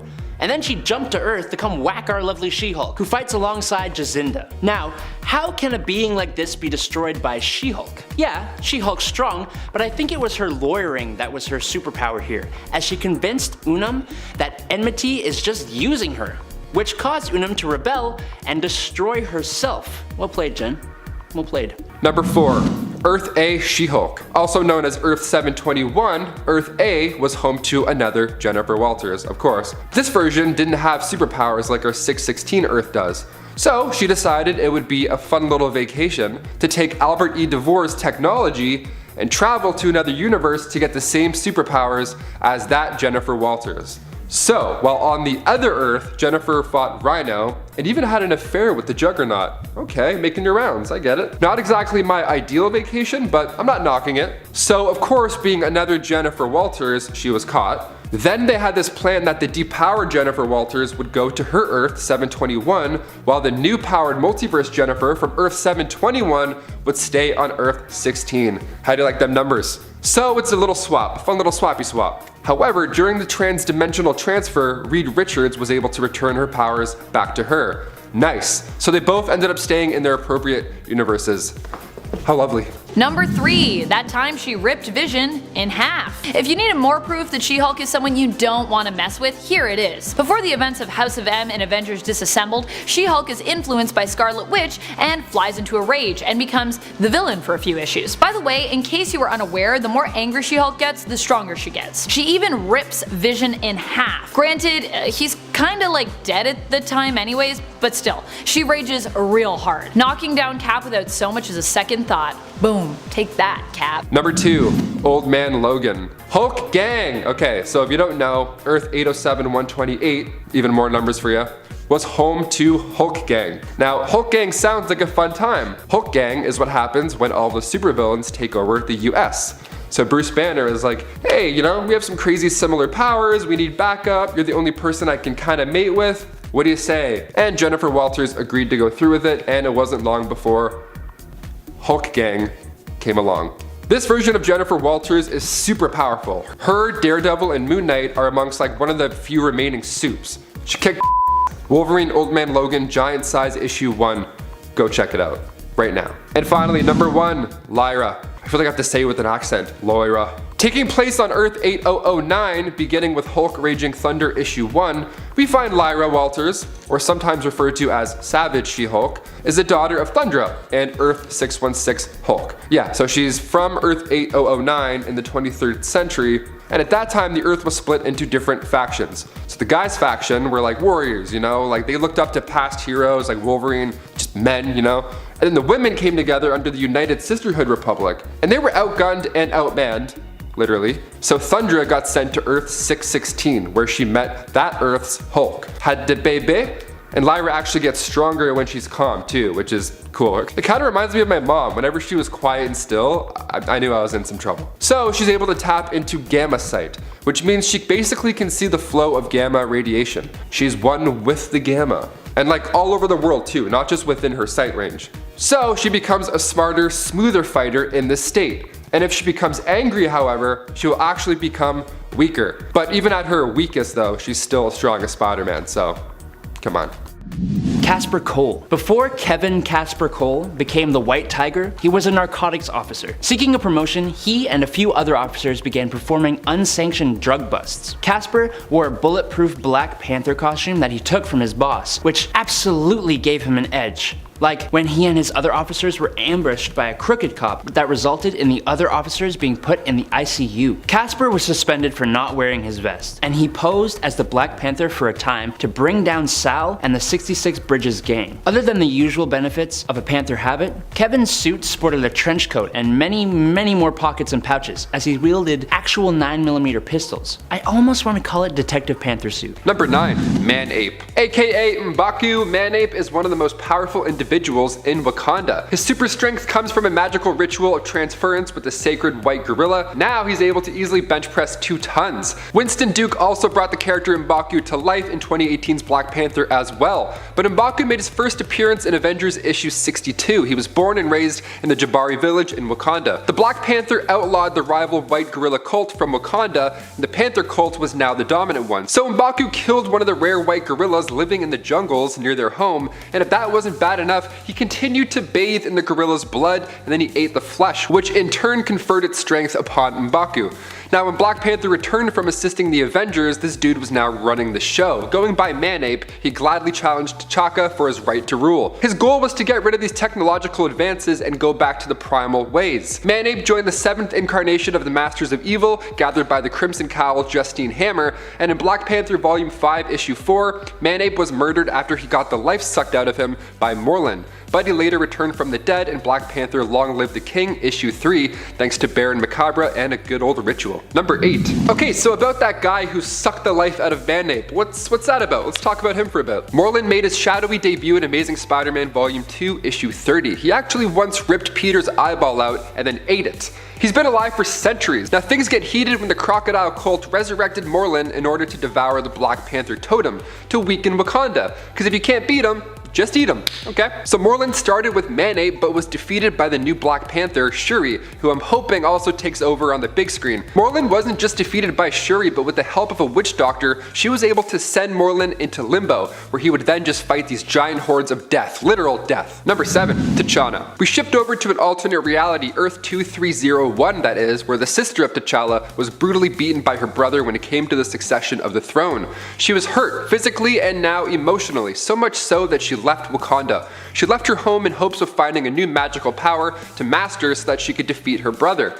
Now she found that magical power in the land of Latveria, where she took a master class or two from its ruler, Dr. Victor Von Doom. She trained under him but held back the entire time on purpose. She wanted to wait until the right moment, and then she took him out, stole his armor, and assumed the mantle of ruler of Latveria.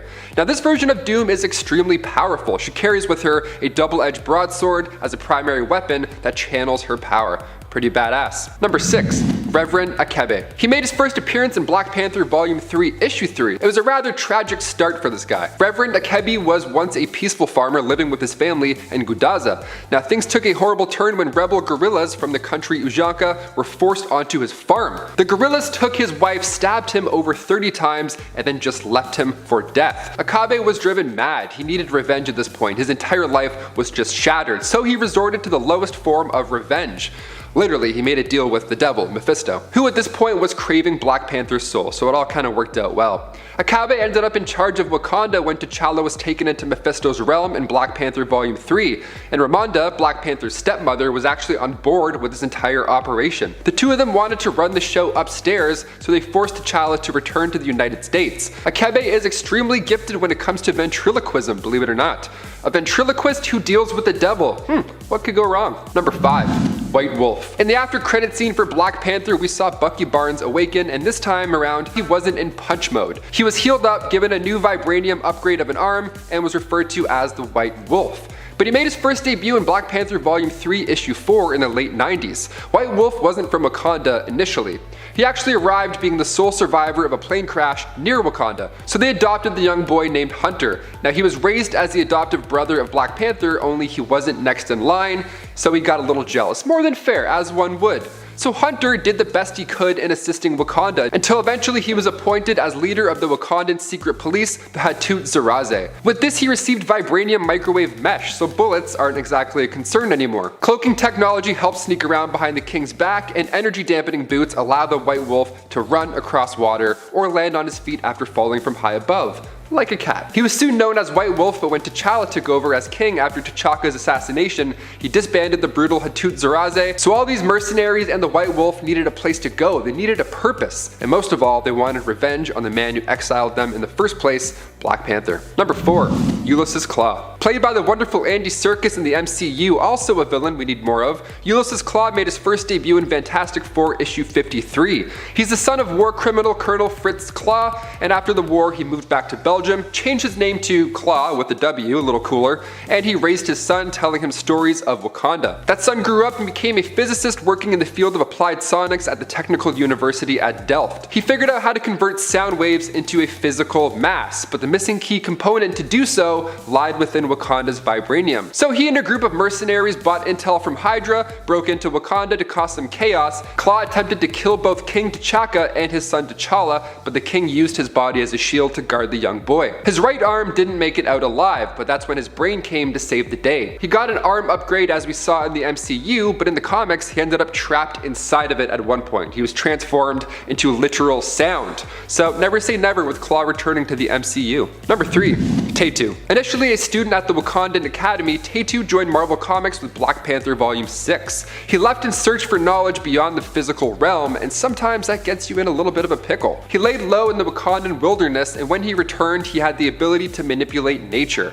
While abroad, Tatu gathered a group of rebels called the People and worked alongside Zenzi and the Ugandan army in hopes to one day overthrow the Black Panther. Tatu's powers are beyond just controlling plants. In Black Panther Volume 7, Issue 19, Tatu demonstrated the ability to open portals from the past and present to transport people through space and time. He also wears 2 spiked wooden rings on his shoulders, being made of natural resources. He can make the spikes grow in length and attack people. A one-on-one with Groot would get pretty messy, I imagine. Number 2, Zenzi. Making her first appearance in Black Panther Volume 6, Issue 1, Zenzi can enhance and bring to light people's deepest emotions. She can change your whole agenda up just like that. Like in Issue 2 of Volume 6, Zenzi is about to be killed by Killmonger's troops, but instead she made them attack each other and wipe each other out, which is great. She quickly became the leader of the Ugandan army, where she allied herself with Tatu, head of the people, like I just talked about. She would use her abilities to start riots, and when Black Panther knocked her into a coma, she still didn't give up the fight days later when she woke up. Not even a coma can keep Zenzi down. How amazing is that? I would hate to mess with an empathic manipulator. I don't want people to read my mind or see my emotions deep down. Leave my inner monologues alone. You have your tough guy voice on, and then all of a sudden you're singing show tunes and releasing prisoners. What a power. And finally, number 1. Killmonger. Eric Killmonger, played by the wickedly talented Michael B. Jordan in Marvel Studios' Black Panther, is one of the best villains in the MCU thus far. I'm really hoping we get him back somehow in the sequel. I think he's rumored to actually take over as Black Panther, so this could be something. He made his first appearance in Jungle Action Volume 2, Issue 6. He considers himself a fierce and cunning warrior, far greater than that of T'Challa. He grew up in Wakanda with the birth name J'daka, and as a child, when Ulysses Claw invaded the country for vibranium, his family was wiped out after Claw's plans got messy. J'daka, the sole survivor, was taken captive by Claw back to America, where he luckily escaped his grasp, but he still had no way of getting home. So he adapted. He changed his name to Eric Killmonger, moved to Harlem, earned a PhD in engineering, and became a professor at MIT. There he saw Wakanda's King T'Challa and hitched a ride back to the motherland, only he didn't intend to settle and live his days out as a peaceful resident. He took what he learned in America and planned to use it against the Black Panther back home and topple his empire. Alright, at number 10 is that she is different from Captain Marvel. I know many of you already know this, but we gotta throw in an entry for the dabblers. Those who only dabble in superhero culture may confuse these two characters for obvious reasons, but the two are very different, although this isn't an accident. The original handle of Miss Marvel was taken on by Carol Danvers way back in 1977 in Miss Marvel issue number 1. Later going by the monikers of Binary, then Warbird, Danvers finally takes on the name of her mentor and goes by Captain Marvel in 2012. And when Kamala Khan, the current Miss Marvel, appears in 2014, she takes up the Miss Marvel moniker as an homage to Carol Danvers. This is because Kamala herself is a fan of superheroes, which we'll talk about later. On top of all this, the powers between the two heroes are also entirely different, as well as their personalities and their ages. But we'll also get to those details in the entries coming up. But yes, two different characters. It's a little confusing, but that's the gist of it. At number 9 is the fact that Miss Marvel, aka Kamala Khan, is in high school. It isn't often that a superhero is as young as Kamala Khan. So, in the superhero world, Kamala Khan is very young, and it shows in her personality, her often being easily excitable and energetic in battle. But this choice to make her a high school student wasn't drawn out of a hat by any means. By creating a younger character like Kamala, writers were hoping to capture the attention of young readers who would relate to her everyday experiences. Being part of the Marvel Now era, this wasn't as unusual as it typically might be, with Marvel moving forward with a wave of new age interpretations of old stories in 2012. These changes moved to modernize some of the increasingly outdated storylines and themes, as well as artwork that also got a makeover. So it was the perfect time to include a fresh new character like Khan to the canon. At number 8 is the simple fact that Miss Marvel has a number of different powers. Honestly, her power set is so vast that it's hard to tell what powers Kamala doesn't have. The original Miss Marvel was super powerful, but her power set was pretty straightforward. She had flight, super strength, and the ability to fire energy blasts on command. She was very powerful, don't get me wrong, but Miss Marvel's got a much more varied set of abilities that puts many heroes to shame. Her primary power is her ability to embiggen parts of her body at will, as well as shrink down to any size she wants on command. She's also able to stretch like Mr. Fantastic, so that means that so far she's got powers similar to those of Ant-Man and Mr. Fantastic. But on top of all that, she's also got the healing factor that makes Wolverine stand out from his counterparts. The only thing she needs to focus on now is her strategy and focus, something that I think we can all agree just simply comes with age. Number 7, first team up. Her first team-up started like so many have in the past, with some confusion that ultimately led to a fight between the two heroes teaming up. Of course, this team-up was with none other than Spider-Man. When Monica first arrived in New York, Spider-Man came across her and sensed danger. Thinking she might be in danger, he decided to follow her. It was also kind of creepy that he followed her in the way he phrases it. But anyways, Monica ended up having to fight off a couple of thieves who tried to steal her purse, and was therefore in a very defensive mindset when Spider-Man reached out to compliment her handiwork, having witnessed the fight. Also, Spider-Man, you probably shouldn't touch people after they've just been in a fight, just a suggestion. Instinctively, Mona reacted by blasting him without looking. His spidey sense didn't see that one coming. It was only after she had reactively attacked that she noticed, oh my goodness, he's Spider-Man. Oops. And then she's just like, he's probably fine. I gotta keep going. Bye, Spider-Man. I just love that. And friends, before we move on to our next spot, if you are enjoying this list and you want more like it, highlighting some of these side characters who are going to be propelled into the spotlight even more with, of course, their involvement in the MCU, be sure to give this video a big thumbs up. Also, it really does help us out here at the channel, so thank you for the engagement.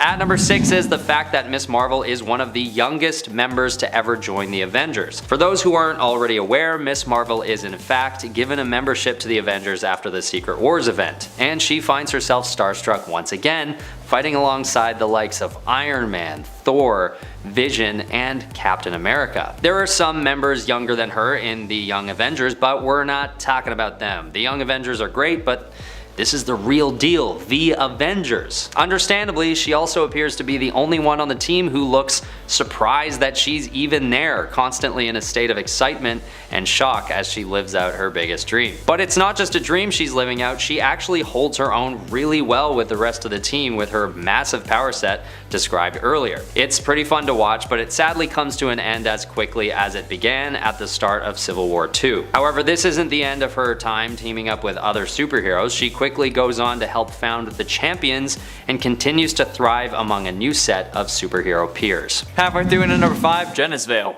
After a falling out with Captain America, Rick Jones found himself mentally drawn to a pair of extraterrestrial golden bracelets, the Nega Bands. Donning the bands, Rick slammed his wrists together with all of his might, and his atoms traded places with those of the exiled Kree Captain Marvel. Joined together, Rick and Captain Marvel lived a shared existence. During the epic Kree-Skrull War, Rick and Captain Marvel became pawns of the Kree Supreme Intelligence who unleashed the untapped psionic potential of Rick's mind, the Destiny Force, to put an end to the war. Sometime later though, as a result of the exposure to deadly nerve gas, Captain Marvel perished from incurable systemic cancer. As Rick slowly began to move on with his life, eventually getting married, Marvel's love, Ulysses, felt more alone than ever. Using Titanian science, Ulysses sampled some of Marvel's genetic structure to conceive a child, Genis. To protect him from Captain Marvel's enemies, Genis was artificially aged to maturity and taken to an isolated world where he would be safe from harm. Upon discovering of his true lineage though, Genis donned wristlets modeled after the Nega Bands worn by his father and was determined to carry on his father's heroic tradition, eventually calling himself Captain Marvel. At number 4 is the fact that Ms. Marvel is an Inhuman. Many people don't realize this, but Kamala Khan is actually part of a race of superpowered people called Inhumans, which includes the likes of Black Bolt and Triton, just to name a couple. Her initial hopes are that she'll turn out to be a mutant, her being such a big fan of the X-Men. But instead, she finds herself with origins that puts her alongside some of the most powerful superheroes in the Marvel Universe. Some people online believe that this was a decision by Marvel that was only made because they sold the rights to X-Men to 20th Century Fox in 1993. Many believe that if the rights to X-Men were still in Marvel's ownership, Ms. Marvel would have most definitely been considered a mutant. But that's all hearsay. It doesn't matter too much because firstly, the Inhumans are also really cool, and secondly, Ms. Marvel mainly focuses on her Muslim American heritage anyway. It's proven to be a more impactful and interesting angle to Ms. Marvel's character that she's a young Pakistani American, so her background as an Inhuman sometimes gets lost in the mix. But if you didn't know before, now you know. Number 3. Her powers. are impressive! If you've ever wondered who some of the fastest Avengers are, Monica would definitely be among them. Her powers allow her to manipulate, absorb directly, and transform into different types of energy. This grants her the ability of flight and also means she can move and react at the speed of sound or of light, depending which energy form she takes. She can manipulate light to alter her appearance and even use this ability to impersonate other people, though this really is only a light construct, a visual construct, and does not result in any solid changes being made to her makeup or her biology.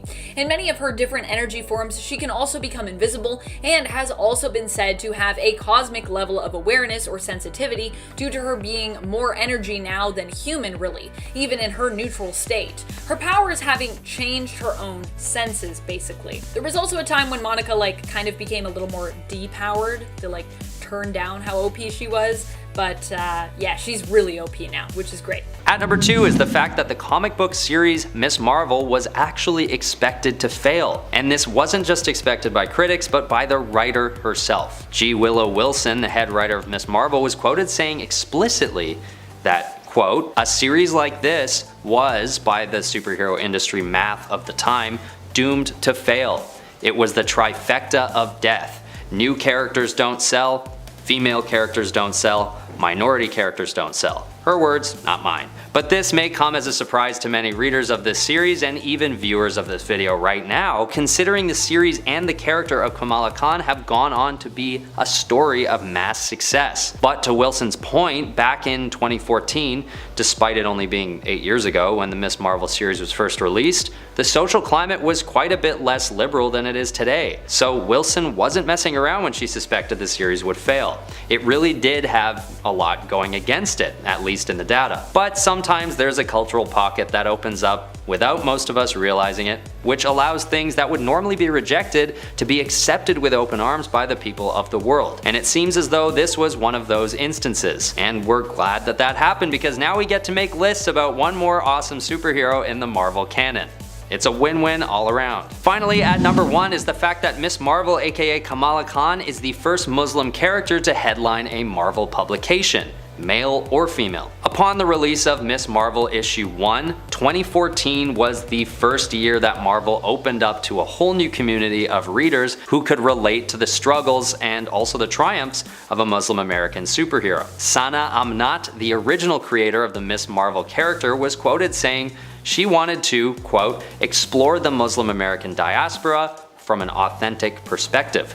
And she does just that. Although Kamala Khan's religion is part of her identity, Amanat and the head writer G. Willow Wilson have also made it clear that they don't want Ms. Marvel to be an Islamic story because they don't want to alienate any readers by making the character's experience too specific to one group. Another interesting angle of this character is that she's from New Jersey, which is situated right outside of New York City. And this is considered to be a conscious decision to explore other angles of the typical superhero origin story. Not everyone's from New York City, and now the rent is pretty high there, and these days it takes more than delivering a few pizzas to pay it off. And that's directed at you, Peter Parker. You did nothing wrong, but for some reason I'm zeroing in on you. Number 10, Wolverine. Well, it might not seem like these two see eye to eye. Actually, they often don't. They still hold respect for one another. Wolverine and Captain America actually go way back, with it later being established that they even crossed paths during World War II, with them both serving. Wolverine was going by his given name of James Howlett at that time. Captain America may not like Wolverine's killer instincts, and may have spoken up against the idea initially of him joining the Avengers team, but over the years, Cap has become more accepting of moral ideologies and tactical approaches that differ with his own way of doing things. Wolverine definitely holds Cap in high regard. Even with the two being so different, and over time, it seems that Cap has also come to respect Wolverine. Number 9, Iron Man. It might seem strange to include Tony Stark on this list, considering that the two of these heroes created one of the most divisive events in Marvel's comic book history thus far, Civil War. And yet, despite the fact that these two were on opposite sides, and despite the fact that that conflict tore the superhero community apart, Stark and Rogers still ended up finding a way to move past these events, heal their relationship, and even remain friends. Even when they don't agree, and it's often that these heroes don't agree, they still immensely respect one another. together, even if they end up on opposite sides of a war. Their respect is so deep that it also led to them getting married in another universe, the alternate Earth of 3490, where Iron Man instead was born female and was known as Iron Woman, aka Natasha Stark. I mean, you gotta have respect if you're marrying someone, right? And friends, before we move on to the next spot, just a quick reminder, if you have not already, please go check out our new channel, Top 10 Nerd Elite, please, please, please. And once you are over there, hit that subscribe. We're gonna have lots of amazing content coming your way, and we don't want you to miss it. Number 8, Namor. Even Hydra Supreme Steven Rogers, aka Alternate Evil Cap, showed some respect for his old friend, Namor. In truth, the real Captain America and Namor go way back, with the two of them serving on the All-Winner Squad and Invaders way back in the day. They teamed up together during World War II and fought side by side, but would each be separated and forgotten by time, as was their fate. Namor would basically lose his memory, and Cap would become frozen in a block of ice. Later, they both served together on the Avengers, and while they might not always see eye to eye and can be quite different personalities, at the end of the day, these old friends will hold one another in high regard, even when forced to fight against each other, as they were when the Phoenix Force returned to Earth in Avengers vs. X-Men, with Captain America specifically taking on Namor, who was one of the Phoenix Five. Number 7. Fighting Ultimate Hulk. In their first real battle against the Hulk, after he goes on a rampage through the city, the Ultimates try to bring down the big green guy. Giant Man and Iron Man both fail in their fights with Hulk, which is when Captain America enters the fray, dropping a whole tank on top of him. A tank that has Cap sitting inside of it. But this is the Hulk. And no puny tank dropped from hundreds of feet in the air is gonna stop him. Banner rips through the tank and engages Captain America directly. Or should I say that Cap engages him, putting up a hell of a fight, punching him in the face, kicking him where the sun don't shine, and shield bashing Hulk all over, until Hulk starts to absolutely pummel him. Luckily, Thor comes in to take Hulk's attention away, but he lived. He survived. Number 6, Howling Commandos. The Howling Commandos might not all have superpowers, but each member does have their own skills, and they do have Nick Fury, which I think means we can include them in terms of superhero status. The original Nick Fury in the comics, being older due to his own exposure to a variation of the super soldier serum, actually served in World War II, and was part of a team who would fight side by side with Captain America when he first came into the field. Nick Fury and the Howling Commandos fought alongside Captain America in multiple missions because of how well they all operated together, with them definitely earning Cap's trust and respect. Even when Cap returned from the ice years later, the surviving members of the Howling Commandos were still considered close friends of his. Steve sought them out and was still eager to work closely with the surviving members of the squad. Number 5, The Punisher.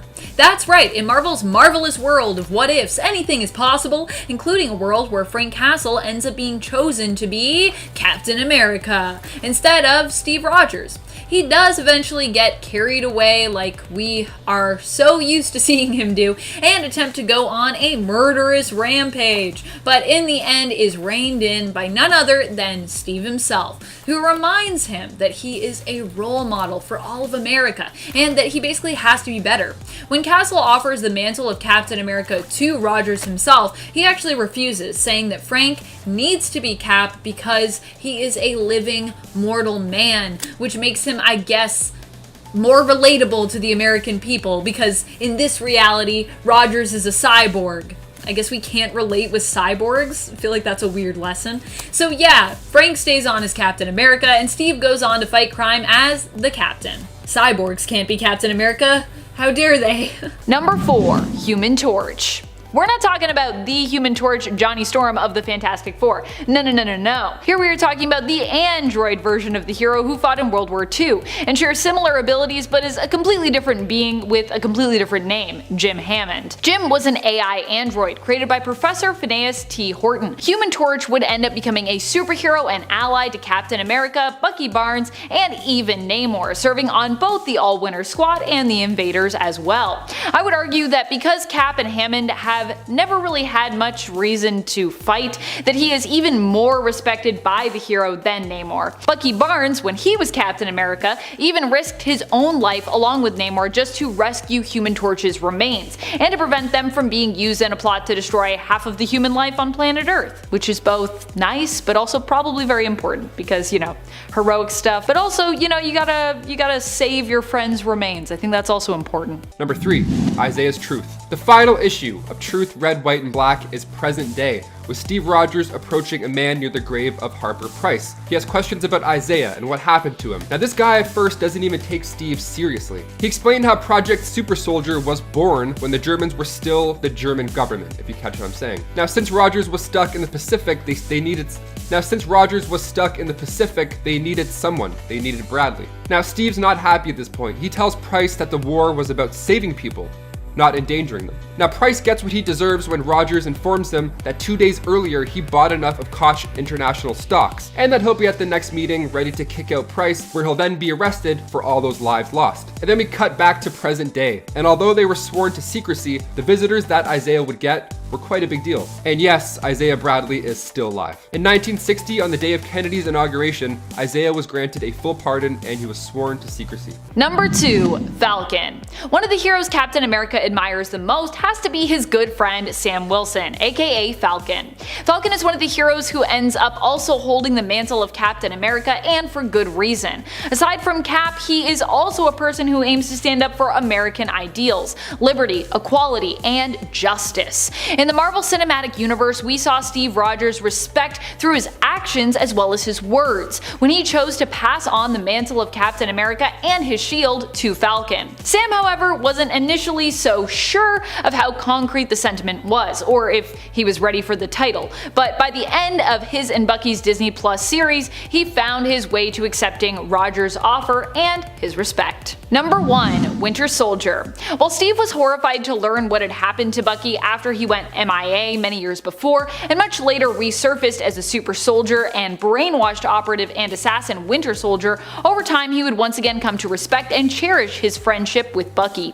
Steve respected young Buchanan Barnes so much that he wasn't willing to give up on him when he first came back, and was revealed to have been molded into something more villainous during his years away from Cap.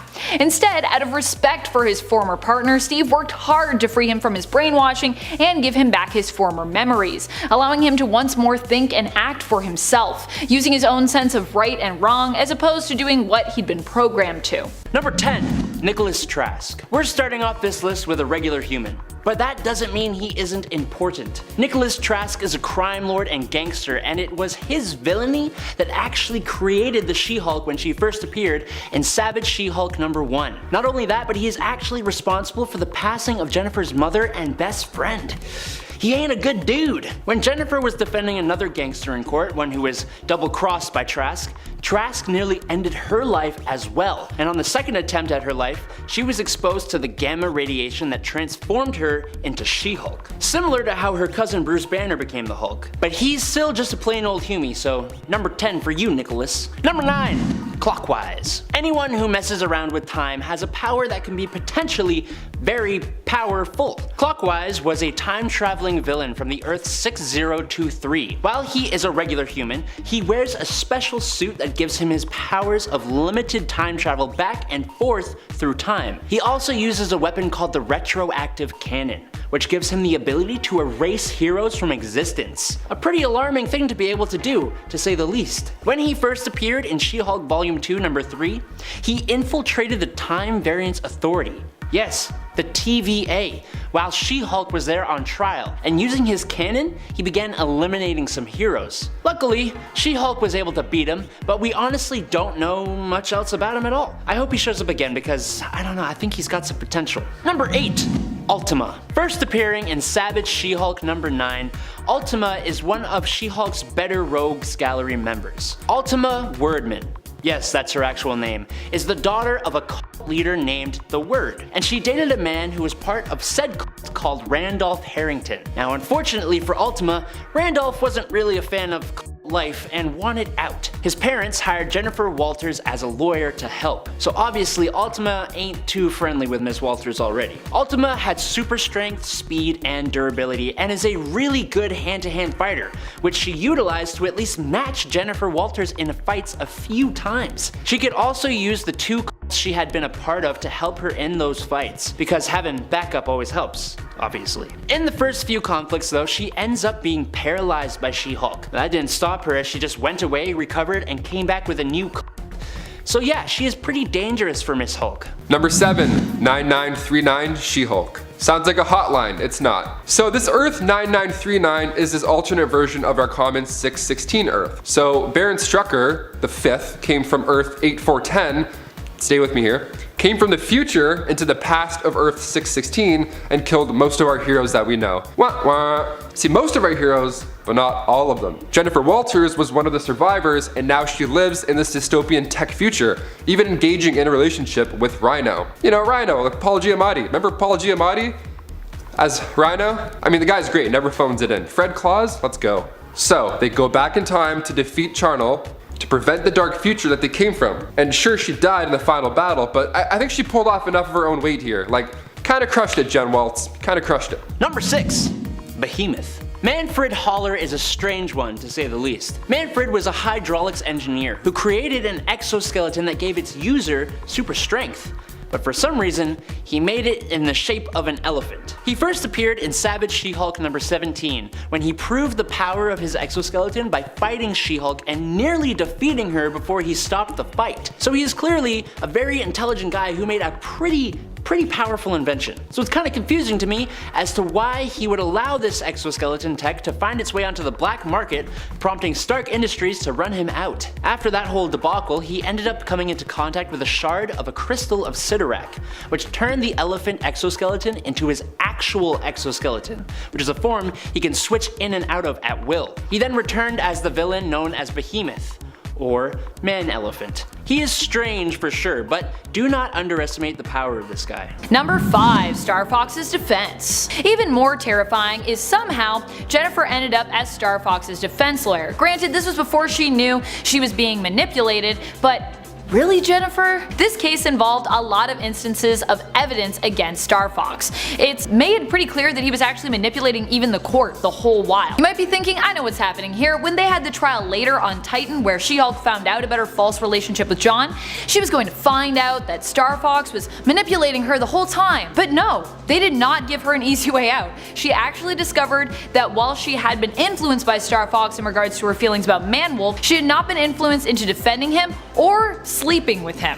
Yikes! If anything, the way this whole Star Fox sexual assault thing was handled and written is just scary in and of itself. Number 4, Volcana. Marsha Rosenberg was alongside Mary McFerrin when Dr. Doom gave the two powers to fight for him. Marsha was given the power to transform into volcanic plasma, stone, or ash, which is honestly kind of really cool. But alongside that, she also got superhuman strength in her stone form as well as superhuman durability. Volcana would fight She-Hulk so many different times. But the villain's life wasn't for her. During Secret Wars, she actually had a relationship with the astronomically powerful molecule man Owen Reese. But not too much later, she returned to the life of scum and villainy, fighting She-Hulk again and losing again. These villains never learn, man, I'm telling you. Number 3, Spider-Gwen She-Hulk. This is a fun one. Okay, I would straight up watch countless hours of this one. So Jennifer Walters doesn't have Hulk powers in this one, right? But I had to include her in this specific list because she's a regular human and she kills it. She's a regular person. She paints herself green because she wants to. So on this Earth 65, starting in issue 7 of Spider-Gwen Volume 2, Jen Walters was actually a pro wrestler.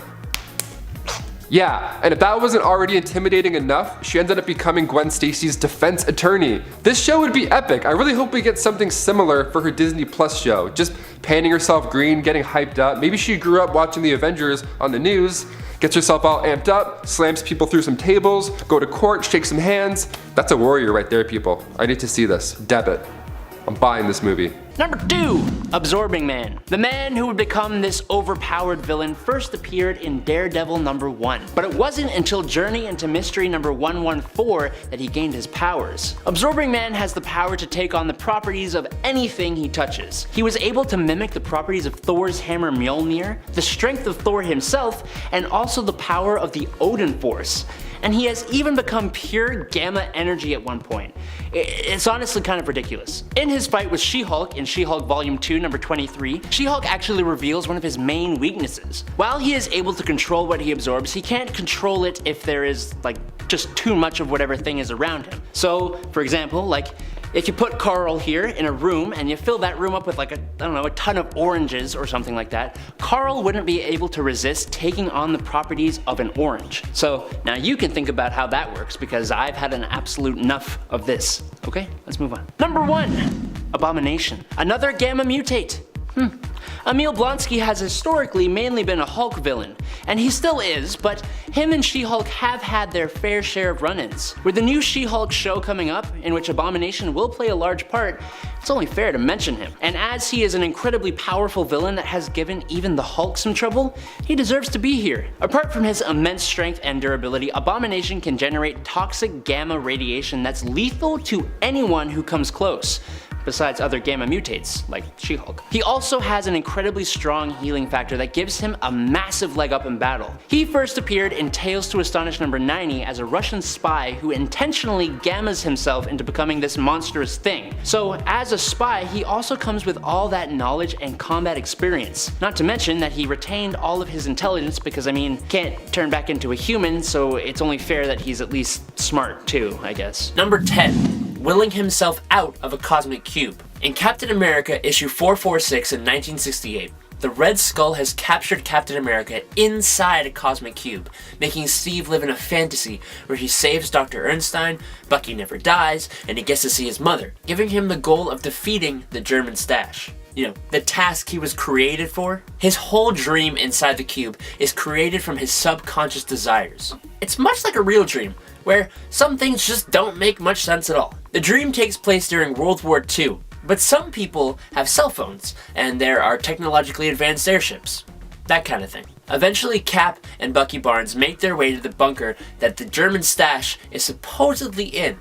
But just as Steve is about to enter, his subconscious Bucky stops him. Bucky talks to Cap about how things here don't make much sense, how he's supposed to be dead, and how him saying all this is the Captain's subconscious just trying to break through. His subconscious tells him this is a dream. All of a sudden, Captain America is outside the cube and just outside the door to the Red Skull instead. Even the Red Skull is shocked that Captain America has the willpower to break out of a cosmic cube. Number 9. Smashed through multiple walls, beaten, and has a building dropped on his head. In Captain America Volume 4, number 31 and 32, Cap goes to visit his flame at the time, Rachel Layton, also known as Diamondback, who was working undercover for Red Skull. She turned on the Red Skull though because her love for Steve had grown and she couldn't kill him, which resulted in the Red Skull killing her. When Steve arrived, the Red Skull attacked in his superpowered suit. The fight involved Steve being thrown into and through multiple brick walls and through floors of an apartment building, being beaten rather ruthlessly by the Skull, and having the entire building demolished on top of him. Not to mention, this all happened after he had just found his lover dead. But Steve not only survived, he didn't break a single bone. He was able to get up and start fighting again. I mean, not very successfully, until the, surprise, not dead Rachel Layton intervened. Number 8. Used as a Cap missile by War Machine. Multiple times. In Secret Avengers number 10, the Secret Avengers have been distracted by a fake godlike entity in order for the mysterious group the Shadow Council, working with a group called the High Die, to kidnap Sharon Carter as a bargaining chip to trade for Shang-Chi, whose blood will allow the High Die to resurrect Shang-Chi's father, Zhang Zhu. But none of that matters. I just want to talk about when War Machine threw Captain America like a spear right into John Steele, another super soldier, slamming him into the ground in such a cool comic book image. Look at that! Captain America being Captain America just does a barrel roll out of it too. completely unfazed. Number 7. Isaiah Bradley. Isaiah Bradley was one of the first super soldiers to have come into being after Steven Rogers was transformed into one himself and made Captain America. For years, the white community of superheroes was actually completely unaware of Isaiah Bradley, his role as a hero, or his accomplishments from World War II. However, when Captain America did discover Isaiah's old uniform, he decided to dig a little deeper into the legend of the Black Captain America, and ended up paying Isaiah and his wife Faith a visit. He returned Isaiah's old uniform, was regaled with his old war stories by Faith, and ended up asking to take a picture with Isaiah Bradley as well, for his wall.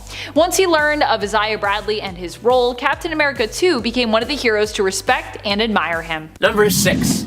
Having the super soldier serum sucked out of him. In Captain America Volume 7, Issue 21, the villain Iron Nail had gained control of a giant helicarrier mech called Gungnir, which is honestly really cool looking, and was using it to attack and destroy the city of Nirovekistan.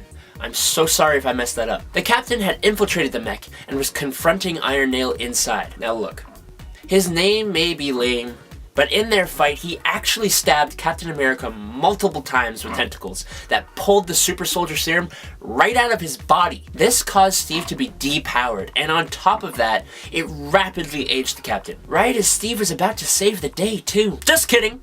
Cap won, throwing his shield into Gungnir's core, and with the help from Sam Wilson, the Falcon defeated Iron Nail and escaped the mech. Number 5. Black Captain America. Issue 5 of Truth, Red, White, and Black opens with Isaiah Bradley suited up in the Stars and Stripes, one of Captain America's uniforms, and he was just laying these guys out. A full-on super soldier, a full-on Captain America with the shield and all. The shield was triangular and he decorated it with the Double V campaign Eagle Crest.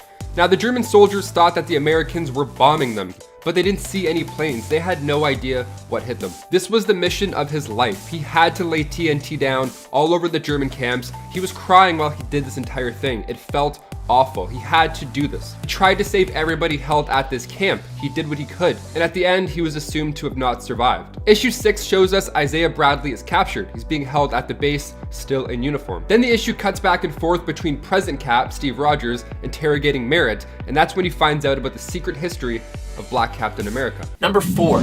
A backhand from Thanos with the Infinity Gauntlet. During the iconic fight between the Avengers and the Mad Titan armed with the completed Infinity Gauntlet, Thanos easily beats almost all of the Avengers. Near the end of the fight, only Captain is left, and he calls Thanos out to battle him one-on-one. Cap's got some great lines here. As long as one man stands against you, Thanos, you will never be able to claim victory. A swing from the Mad Titan, and a dodge from Steve. But when hands sprout out of the ground, holding Steve in place, Thanos swings down on Cap's shield, yelling, "Then die you shall," and completely shatters the shield of Captain America. As he is about to land a killing blow on Steve, the Silver Surfer shows up in the nick of time and distracts Thanos, who, after getting a little punch from Cap, instead knocks Steve out cold with a quick backhand to the face. Not bad for an enhanced human against a mutant Eternal wielding the Infinity Gauntlet, who even the cosmic beings have trouble with. Unfortunately,